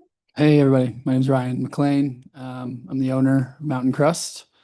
Yeah, Ari covered a lot of it. We are planning to add on to the venue with a really awesome cafe, something the neighborhood does not have. I think it'll be a really awesome boost for the neighborhood. It's going to be super fun, affordable, healthy stuff. We grow a lot of our own food on site. We plan to grow more food in the greenhouse up above. It's going to be really, really nice. Something the neighborhood definitely has never seen. And we are hoping to, I think was it called the Planning Commission that we did a month ago? Yeah, so a month ago we did our hearing with the Planning Commission, and I presented my case for not executing the bus stop as a part of the development agreement, with the main reasons being that we have put a lot into the community already. We redid the entire alley as a part of our first development agreement. And we do a lot of things to partner with the community as it is. We had a unanimous decision at that meeting with the Planning Commission that they thought it was an unfair ask of the city as well, and they all were on my side as well for that. Actually, one of the members is a concrete pourer, and that's his job. He does commercial concrete, and he said that the costs would be higher, and he was worried that it would not be affordable for us to do that. And I think that was my main takeaway from that meeting, was that we already take care of the bus stop as it is. We take out the trash, we sweep it, we clean it, we stained the bench there. That wasn't our bench. We like to make it nice. And this is a huge ask to redo the ADA thing as a part of the development agreement. And we are already doing a lot to improve the neighborhood with this property. I don't know if you guys remember before, but this was a pretty dilapidated structure, I'll call it. It was a house, but it was really bad shape. And we're planning to drastically improve the neighborhood with this. And I do not think that it would be a fair ask for us to be able to redo the ADA stop. If the city wants to do that, I think that's something the city should do, but this is meant to create a lot more revenue for the city through sales tax, through amazing community gathering spot. And we're really hoping to get that out of the development agreement and be able to proceed with this as it is. So those are just some of the reasons that we have. I think if you guys have more questions for me, I'm happy to answer them. But at this point, I think, what was the planning commissioner's name who does the concrete stuff? Jason Abbey. Thank you. Jason Abbey was at our meeting a month ago, and he was a really strong proponent of thinking that this is pretty unfair ask. And so I think that would be my main reference. Thank you for that. For paying for the city improvements. So, yeah. Any questions for me? Council have any questions for the applicant at this time? We were talking about, Excuse me, Councilman Lopez, would you mind to use your microphone, please? And take your time. We have time. Thank you. about affordable food for the community. I was just wondering what your idea of, affordable was, or just a rough idea. Totally. Yeah. We recognize our surrounding neighbors, and we recognize that, like, we're in a lower income neighborhood. We're not in the Highlands, for instance. We don't have $1 million homes everywhere. A cafe like this that we're going to build would usually be selling like $22 to $25 pizzas, wood-fired pizzas. We plan to keep our pricing very reasonable, around $12 to $15. Not trying to rip anyone off. We're not trying to make $1 million with this. We really would rather support the community in a positive way with good food, because ultimately we could post any price we wanted on stuff and sell nothing because people would come up and say, well, I'm not going to pay $22 for a pizza. That's crazy. And so we understand that and we recognize where we are and we're not trying to, be a cafe in the Highlands. I mean, there's a bagel shop in the Highlands on 32nd that just opened and it's $18 for a bagel. It's called Odell's. It's insane. And that's the type of quality that we have and the type of quality of food we have. For those of you who've had our food, we take a lot of pride in everything. We make everything from scratch. And this would be a cafe where it's priced to those who are around us, not to change anyone. We're not trying to keep people out of it. We want people to be in it. So yeah, I think I can't give you the exact pricing on anything, but I do realize where we are and I realize the value of folks actually being able to come and get a nice sandwich or a nice salad or something that's not $25. So, yeah. Anyone else? Thank you, Ryan. Of course. Yep. Go ahead, Thanks, Sid. Now we're moving into the public comment. Again, I'll read this again. Before we begin with our public comment on this application, we need to make the audience aware of the rules for commenting this evening. They are: all speakers must register to speak this evening with a staff member. All speakers must be physically present in the council chambers to provide their comments.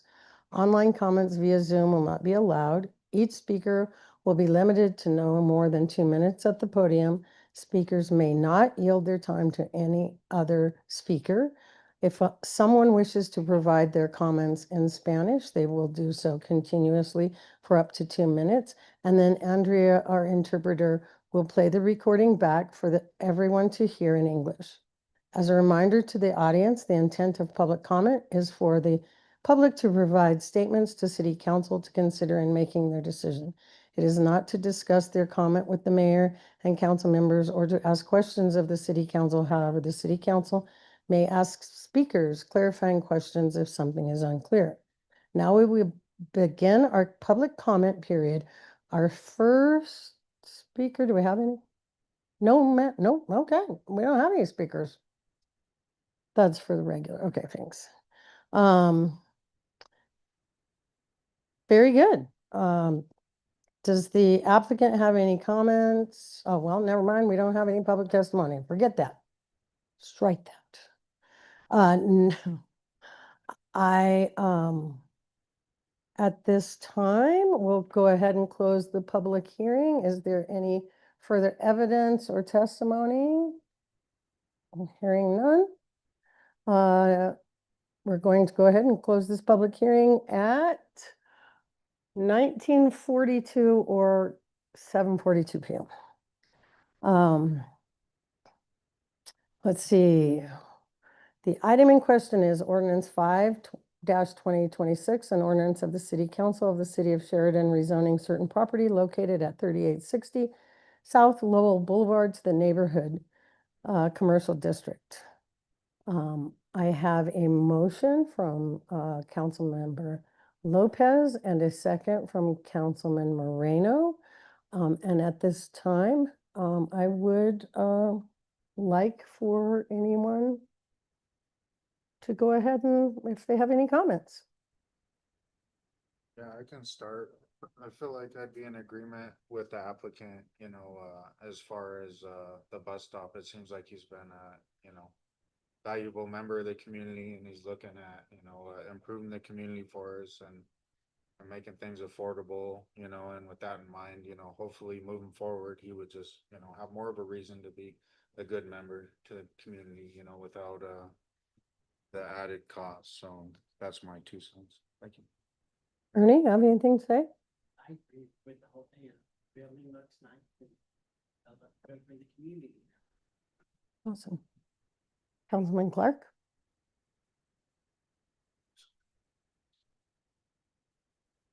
Did you guys hear that? No, if you all will speak into your mics, and if it's not working, we'll wait a second, and it's okay. It's okay. And Reagan can help you if you can't get it on. He's on. Can you hear me now? I can hear you better. Can everybody else? Okay, thank you. Okay, can you repeat that, please? Thank you. I'm in agreement, the whole thing. Nice. Michael, you have any comments? I think this is an added value to our community and really feel that this would be a benefit. Seeing that, what Ryan's already done in the community is just, really breath of fresh air. And, I just feel like this will be an addition to that as well. Nice. Pardon? So I would like to actually add the aspect that you're gonna have more food available in Sheridan. Yes, Okay. we do like that. Very, very good. Yes.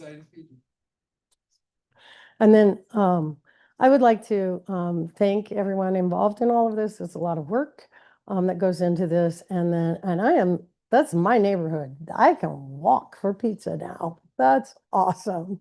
So that would be, really an amazing addition. And I really do appreciate you guys going through all of the motions and what have you. So I think it would be a great addition to our community for sure. So, Excuse me, Madam Yep. Mayor, did anybody want to make a comment about the factors in the staff report, if you agreed with staff report or anything else to help develop the record? go ahead. I do actually. I think the staff comments really helped um, everything for my understanding of this. I do have one, I guess, clarifying question as well. Under section 1, it talks about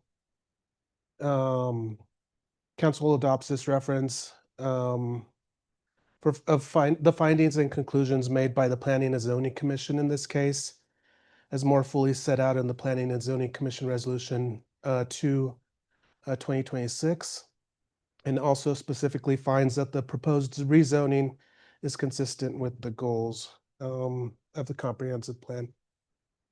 Am I looking at the wrong thing here?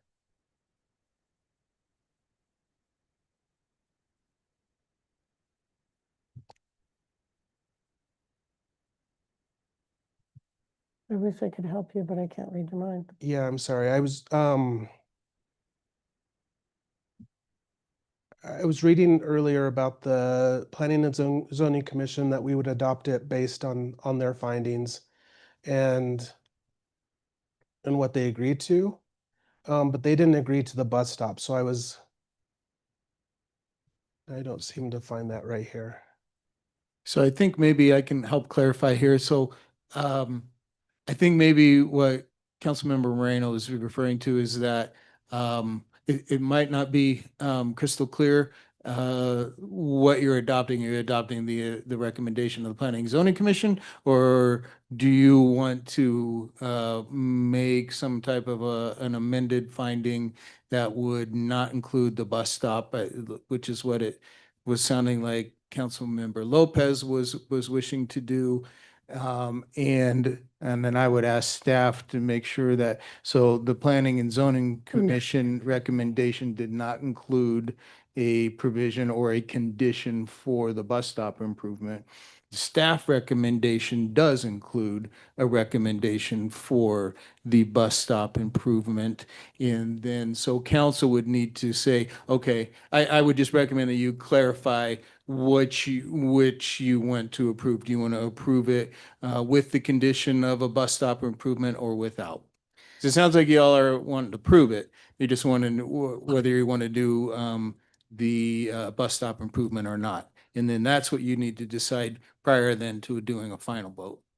Thank you, Devin. And that's exactly what I was reading here was I actually feel that this is kind of conflicting because one says we're going to follow what the Planning Commission says, and then we add in section 3 that we're going to suggest the redevelopment of the RTD stop. So it kind of seems contradicting. Yep, and so the reason for that is council is not bound by the planning commission's decision, right? And so even though planning commission said we don't think that we need to approve the condition for the bus stop, staff does as they presented, right? Perfect. And so now it's up to you all. Does council want to approve as recommended by staff, which would be with the condition, or does council want to deviate? It's well within your right. And so right now you have a motion on the floor that is to approve it as written in your packet, which is with the condition. Before you do anything else, you need to vote on this motion. if it, yes, no, whatever, right? Say the majority votes this one down, then somebody needs to make a motion to amend. And they won't vote first. Okay, excuse me. Jenna will step in on this part procedurally. It's a little different with your software. I apologize. Well, So I have a clarification also from Ari regarding the bus stop. Because I was in on the bus stop thing back in 2020. And so if we were to go ahead with this, with the recommendation of a bus stop, the city would pay for the bus stop. Because if- it would be out of the bus stop grant money. No. No. So the bus stop grant money is done and Gone. we got our 14 bus stop improvements and then we have 14 to 20 to go. And so, you know, this is a tool in your tool belt to allow development to make public improvements for the city. You know, I think the commission was interested in grants. I can tell you there are limited grant opportunities right now, so. But there is no bus stop grant money anymore. Not right now. Okay. Yeah. So then, does that make it clear as mud what you need to So do? do we need to make a motion to amend Yes. this? I Yes. think what you would need to do as a council, and I'll rely on our attorneys to help us with this as well, is to just be very clear that you are recommending approval of the ordinance with or without the recommendation for the bus stop. The condition, I should say, not recommendation, condition. Yeah, I think, yeah, that's what I want. That's what I So- would like. With the way that the ordinance is written, we do have to have a motion to amend stating that the neighborhood commercial district with the following amendment, section 3A should be amended to state not applicable. To remove that part of it. So on your device, if you'd like to make the motion to amend, if you'd hit that, and then I will add in the motion to amend. And then we will vote on the amendment. And then if the amendment passes, we will vote on the ordinance as amended. Oh, it's probably frozen. Did you? I get it? have one in here, I just haven't hit Okay. accept yet. Okay, sorry. So I do have a motion to amend from Councilmember Lopez.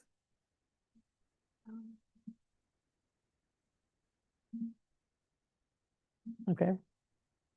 Okay, so on the board now, you have the motion to amend by Councilmember Lopez. And then I just need a second on that. And I see Michael has done it, so a second, is that, oh no, never mind. I don't. I will second. Okay. Hold on. See if I can get it to work. There you go. Yes. A second. So now we have a motion from Councilman Lopez and a second from myself, Mayor Daigle, to amend Section 3A Section 3A, should be amended to state not applicable. should be amended to state not applicable, Yes. which would in layman's terms mean that the bus They would not have the requirement of the bus stops. would not, the bus stop would not be required. Good? Yep. Good? So we are going to vote Good. on the amendment, and then if that passes, we will vote on the ordinance as amended. Gotcha. Okay, Ready? so voting on the amendment. Okay, we're voting on the amendment. That passes with a majority of 5. And now we will vote We will vote on the ordinance on the ordinance as amended. as amended. Yeah, So give me, on the ordinance as amended. Maybe. okay, so we originally had a motion on the ordinance 5 from Councilmember Lopez and seconded by Councilmember Marino. Do you Mhm. want to keep the original motion and second? Are you guys good with that? Okay, so we'll Yep, keep that, that's and fine. then we will vote on ordinance 5 as amended, removing the condition for the bus stop. Like she said. To make it easy. That also passes with a majority of 5.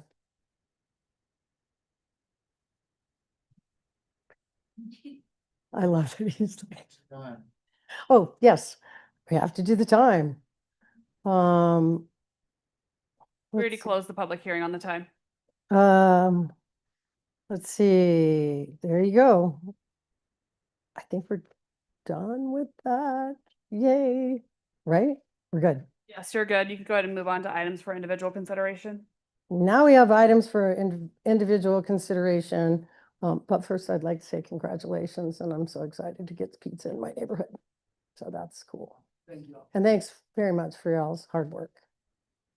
You too, Ari. So, yeah. Items for individual consideration. Next, we have items for individual consideration. We have ordinance 6-2026 on second reading.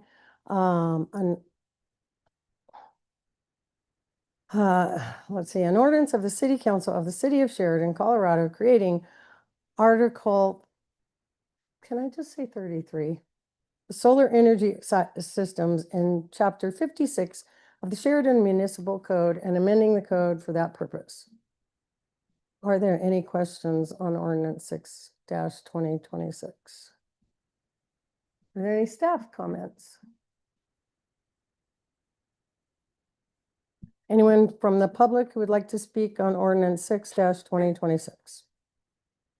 Seeing none, I'll go ahead and call for a motion. We have a motion from Councilman Moreno and a second from Councilman Camacho. We can go ahead and cast our votes.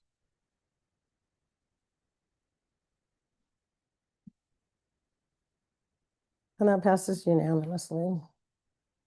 Next, we have ordinance 7-2026, an ordinance of the City Council of the City of Sheridan, Colorado, amending Article 22 of Chapter 56 of the Sheridan Municipal Code regarding landscaping standards and restrictions on non-functional turf, artificial turf, and invasive plant species. Are there any questions on ordinance 7-2026? Are there any staff comments? Hearing none, anyone from the public who would like to speak on ordinance 7-2026? Okay, we'll go ahead and call for the motion. We have a motion from Councilman Moreno and a second from Councilman Lopez. We can go ahead and cast our votes. That passes unanimously. Resolutions. A resolution of the City Council of Sheridan, Colorado, approving project number 70525 subaward agreement with the Denver Regional Council of Governments. Are there any questions on resolution 14-2026? Are there any staff comments? Okay, we have a motion from Councilman Moreno and a second from Councilman Lopez. Thank you, Mel, for your help. It's always good to see you back. We can go ahead and cast our votes.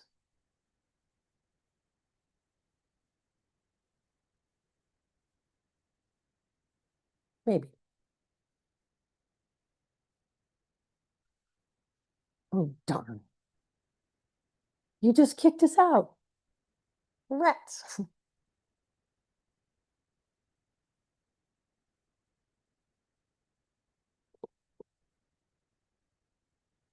You broke it.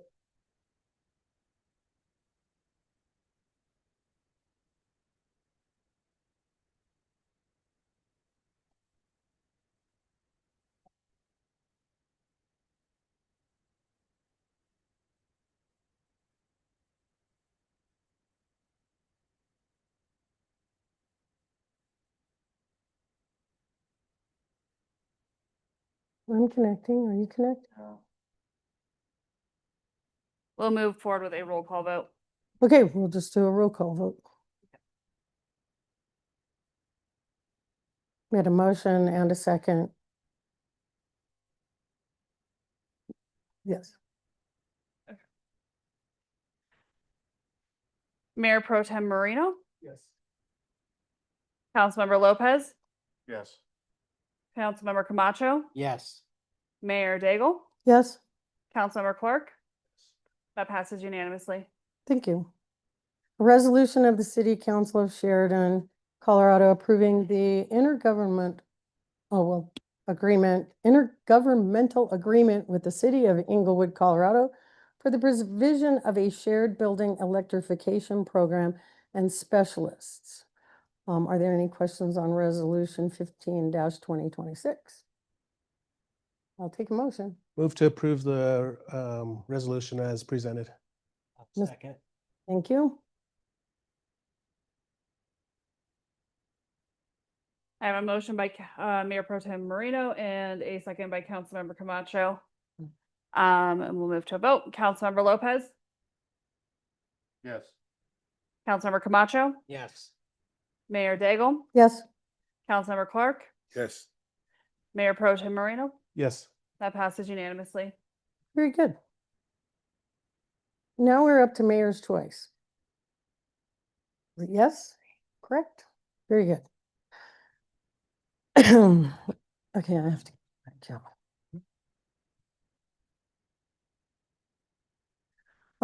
So for mayor's choice this evening, I would like to make a statement.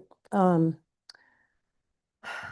more than 33 years, I have lived and served and loved the city of Sheridan. I've never seen an event create more strain on our students, families, and neighborhoods than what we are experiencing now. What began as a labor disagreement has spiraled into something far more harmful. The ongoing strike and the conduct surrounding it has disrupted learning, destabilized families, and deeply affected the sense of safety and stability our community relies on. Instead of resolving issues at the bargaining table where they belong, we have seen actions that have spilled into the everyday lives of residents who had no part in creating this conflict. The Sheridan School District has shown up for every scheduled negotiation and mediation, yet SEA, or the Sheridan Educators Association, under the leadership of Kate Beester, refused to attend 2 official mediation sessions. We have witnessed behaviors from individuals aligned with the strike that include the release of private contact information of elected officials, intimidation outside homes, disruptions in local businesses, vandalism at a local workplace after a refused negotiation session, and persistent noise disturbances near schools and neighborhoods. These actions do not reflect advocacy for students. They reflect a willingness to divide a community to gain leverage. Behind these tactics stands a larger, more coordinated effort supported by Colorado Education Association President Kevin Vick, working alongside Senator Jeff Bridges and Representative May Froelich. Together, they are advancing a legislative push to dissolve Sheridan School District and absorb it into Denver Public Schools. Let me say this plainly. Using a strike and the behavior surrounding it to push for the erasure of an entire community is unacceptable. The threat of consolidation has created fear and instability for families, staff, and residents who are proud of Sheridan's identity and protective of its future.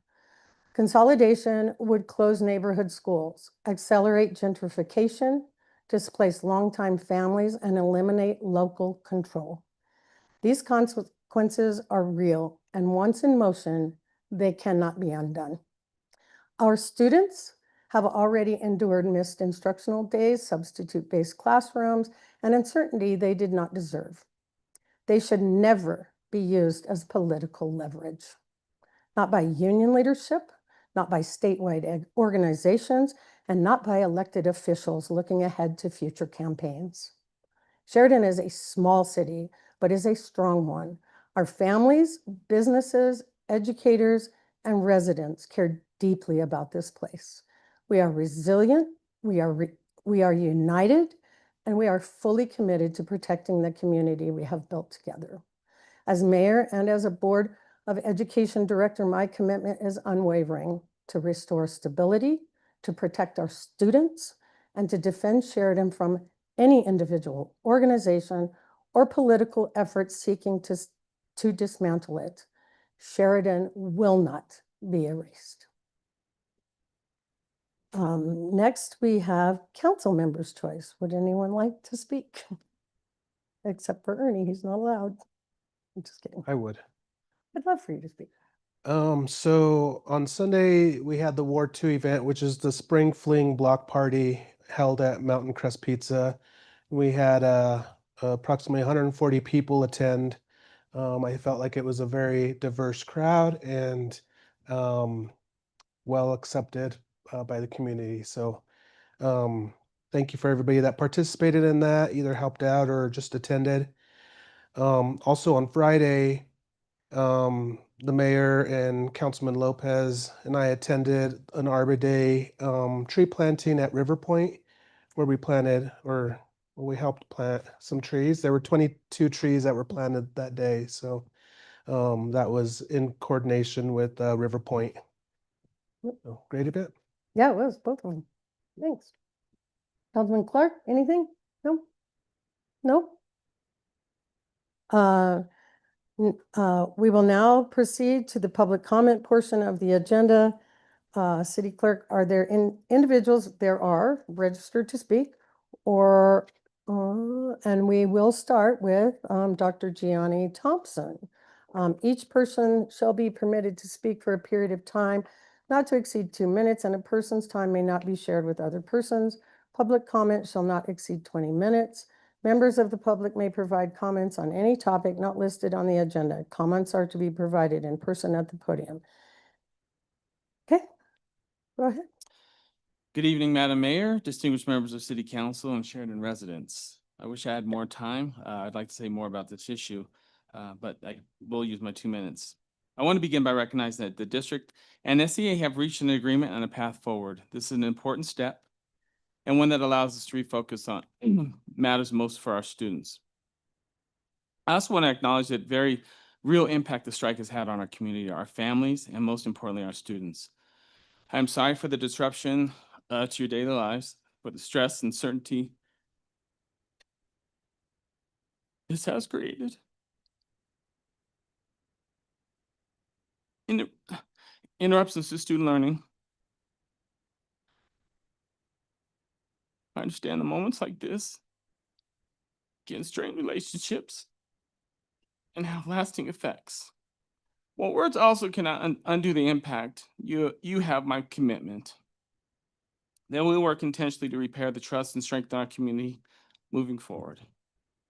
I want to also thank you for allowing me to speak on this issue, and it carries significant implications to our community. The potential consolidation of Sheridan School District into neighborhood districts, such as Denver Public Schools. I'm sorry. No, you're fine. Go ahead. This is not simply We're not going to cut you off. Okay. You're This is not simply an educational decision. It is a community decision, one that affects our identity, our voices, our finances, and our future.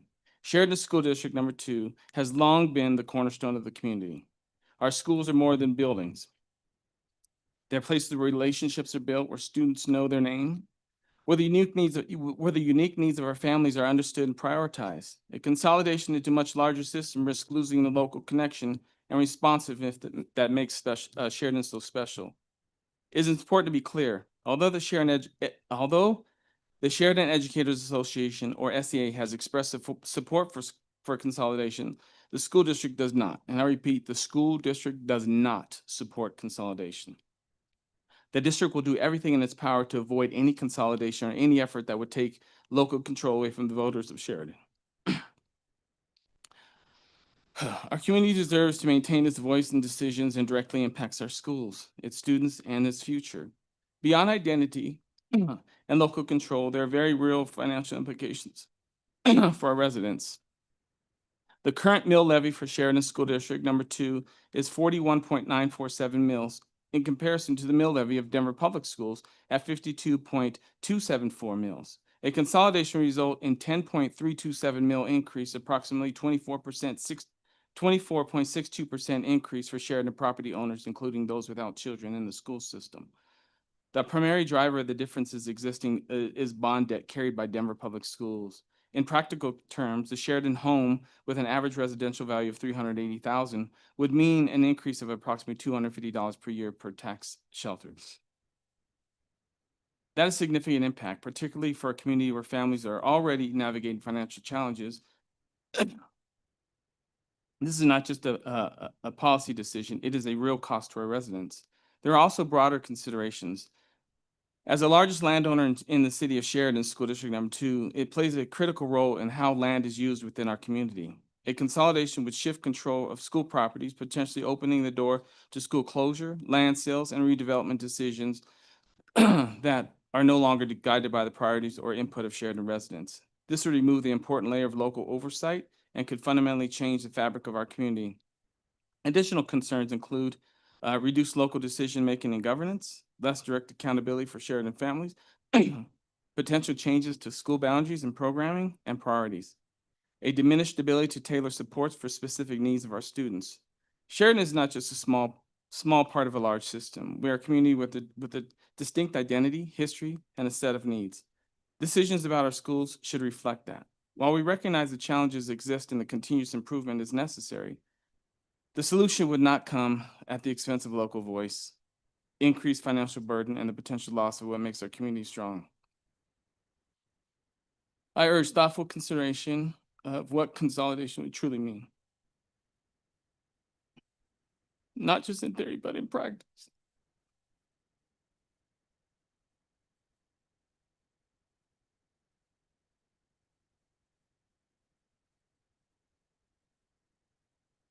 Our focus should remain on the strengthening our schools within the community, not dissolving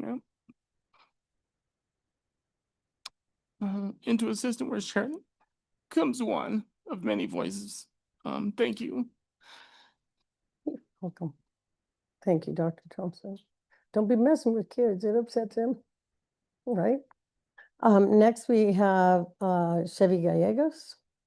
Just step to the mic. Give us an address if you would, please. Hi, Council. Yeah, I'm Shibu Gallegos. My address is 3788 South Knox Court, and I'm here with Nellie tonight. Sorry, I'm short. Hi, my name is Nellie Lyman, and it's 3727 South Green Court. Thank you.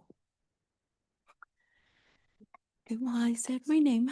I'm here tonight with Chevy as a proud member of the Sheridan community, a homeowner and a resident for more than 20 years. We also have, want to mention community leaders that we have in the room, as well as on connected on Zoom. I'm also a member of the Sheridan community and representative of the Sheridan Community Committee, two organizations that came together, Sheridan Inspire and Sheridan Rising Together for Equity, as Sheridan Inspiring and Rising Together. I come before you during a deeply important and uncertain time for our city. Our families, students, and residents are feeling the impact of the recent school strike, ongoing instability, and growing conversations about the future of the school district. For many of us, this is not just about politics or administrative decisions. This is about our children, our families, and the heart of our community. Sheridan is more than lines on a map or numbers on a spreadsheet. Sheridan is a united and resilient community where families know each other, where students are seen and valued, where many residents feel connected in ways that larger systems often cannot provide. Our schools are part of our identity. They're not only serve as places of learning, but also as pillars for families, youth, culture, and opportunities. That is why many residents are deeply concerned by discussions of dissolving, consolidating, or absorbing Sheridan into another district without a clear voice and consent of the people who live here. If Sheridan faces challenges, then let us solve them together. Invest in our students, strengthen leadership, build partnerships, but do not erase our community. We also cannot allow our students to continue being caught in the middle of an adult conflict. Our children have already lost valuable learning time. They need stability, routine, and a clear path forward. They deserve classrooms, teachers, and uninterrupted education. Tonight, I respectfully ask City Council to stand with the people of Sheridan and publicly affirm that students must be the priority, support solutions that prevent future disruptions of learning, oppose any district consolidation without meaningful community input, advocate for investment in Sheridan, not the dismantling of Sheridan, and help bring residents, families, and leaders to build a stronger future. We have also created a community petition to protect the future of Sheridan. We respectfully ask that you sign it and share it through your platforms and social media channels to help amplify the voice of our community. The link for that petition has been emailed to all of you from Alex. And nothing about Sheridan should be decided without Sheridan. Our community may be small, but our voice matters. Our families matter. Our children matter. Thank you for your time, your leadership, and your commitment to this city. Thank you, ladies. Is there anyone else that would like to speak? Seeing none, we can go ahead and adjourn this meeting. And the time is, I don't know, 20:12 or 8:12 p.m. Thank you. Can we just do military time,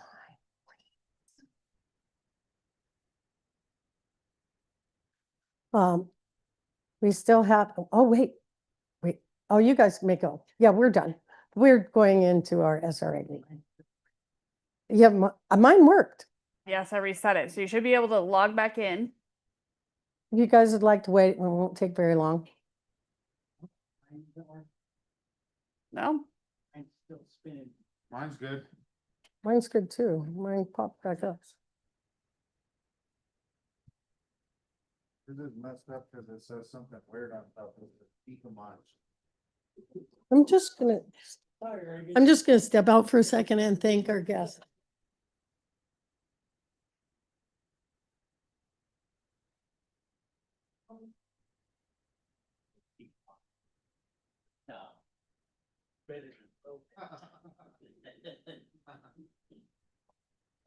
All right, thank you. I'm still connected, Megan. I don't know if you need to do anything. Yes. Just trying to be patient. Right. I don't know what it is. Mine just, every time I turn the button, it just. Yeah. That's like me when I gamble. Thank you.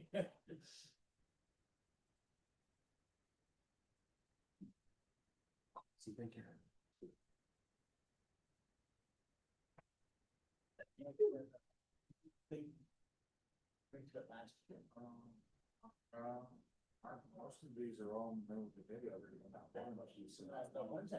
Won't go at night. I do. Plus, except I don't.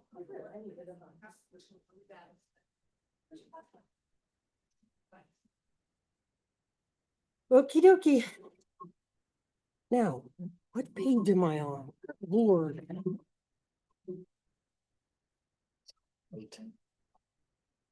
I know, right?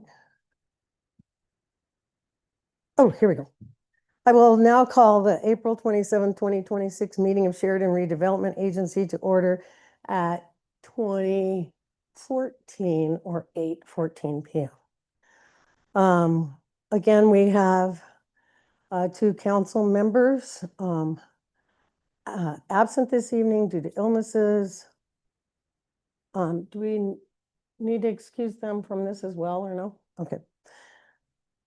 Nice. We have approval of the minutes of the Sheridan Redevelopment Agency meeting of March 23rd, 2026.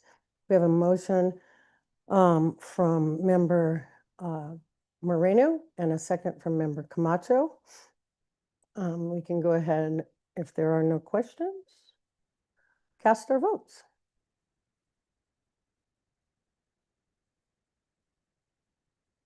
That passes unanimously. Next, we have the financial reports. Are there any questions on the financial reports?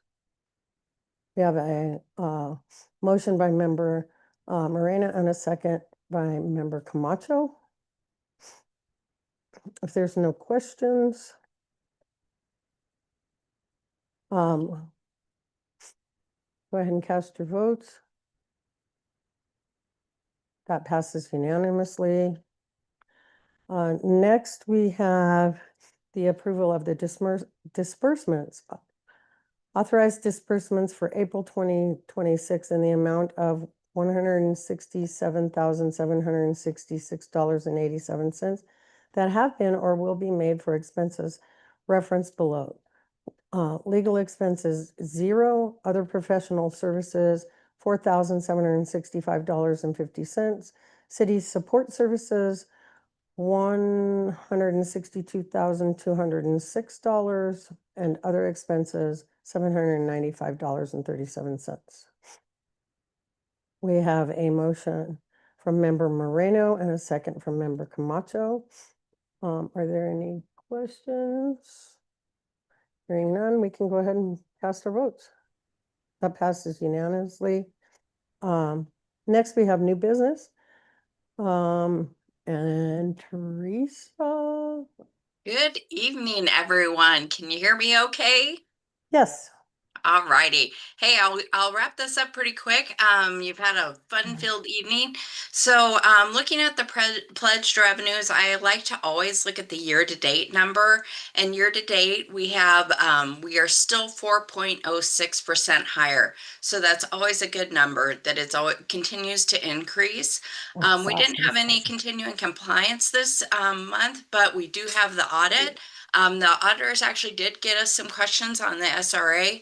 We were able to complete those, get them back to them. They're very standard questions that they ask every year. And we're still waiting to get any questions on the city, but I see those probably coming very soon. So everything's going well with the audit, and I'm happy to answer any questions.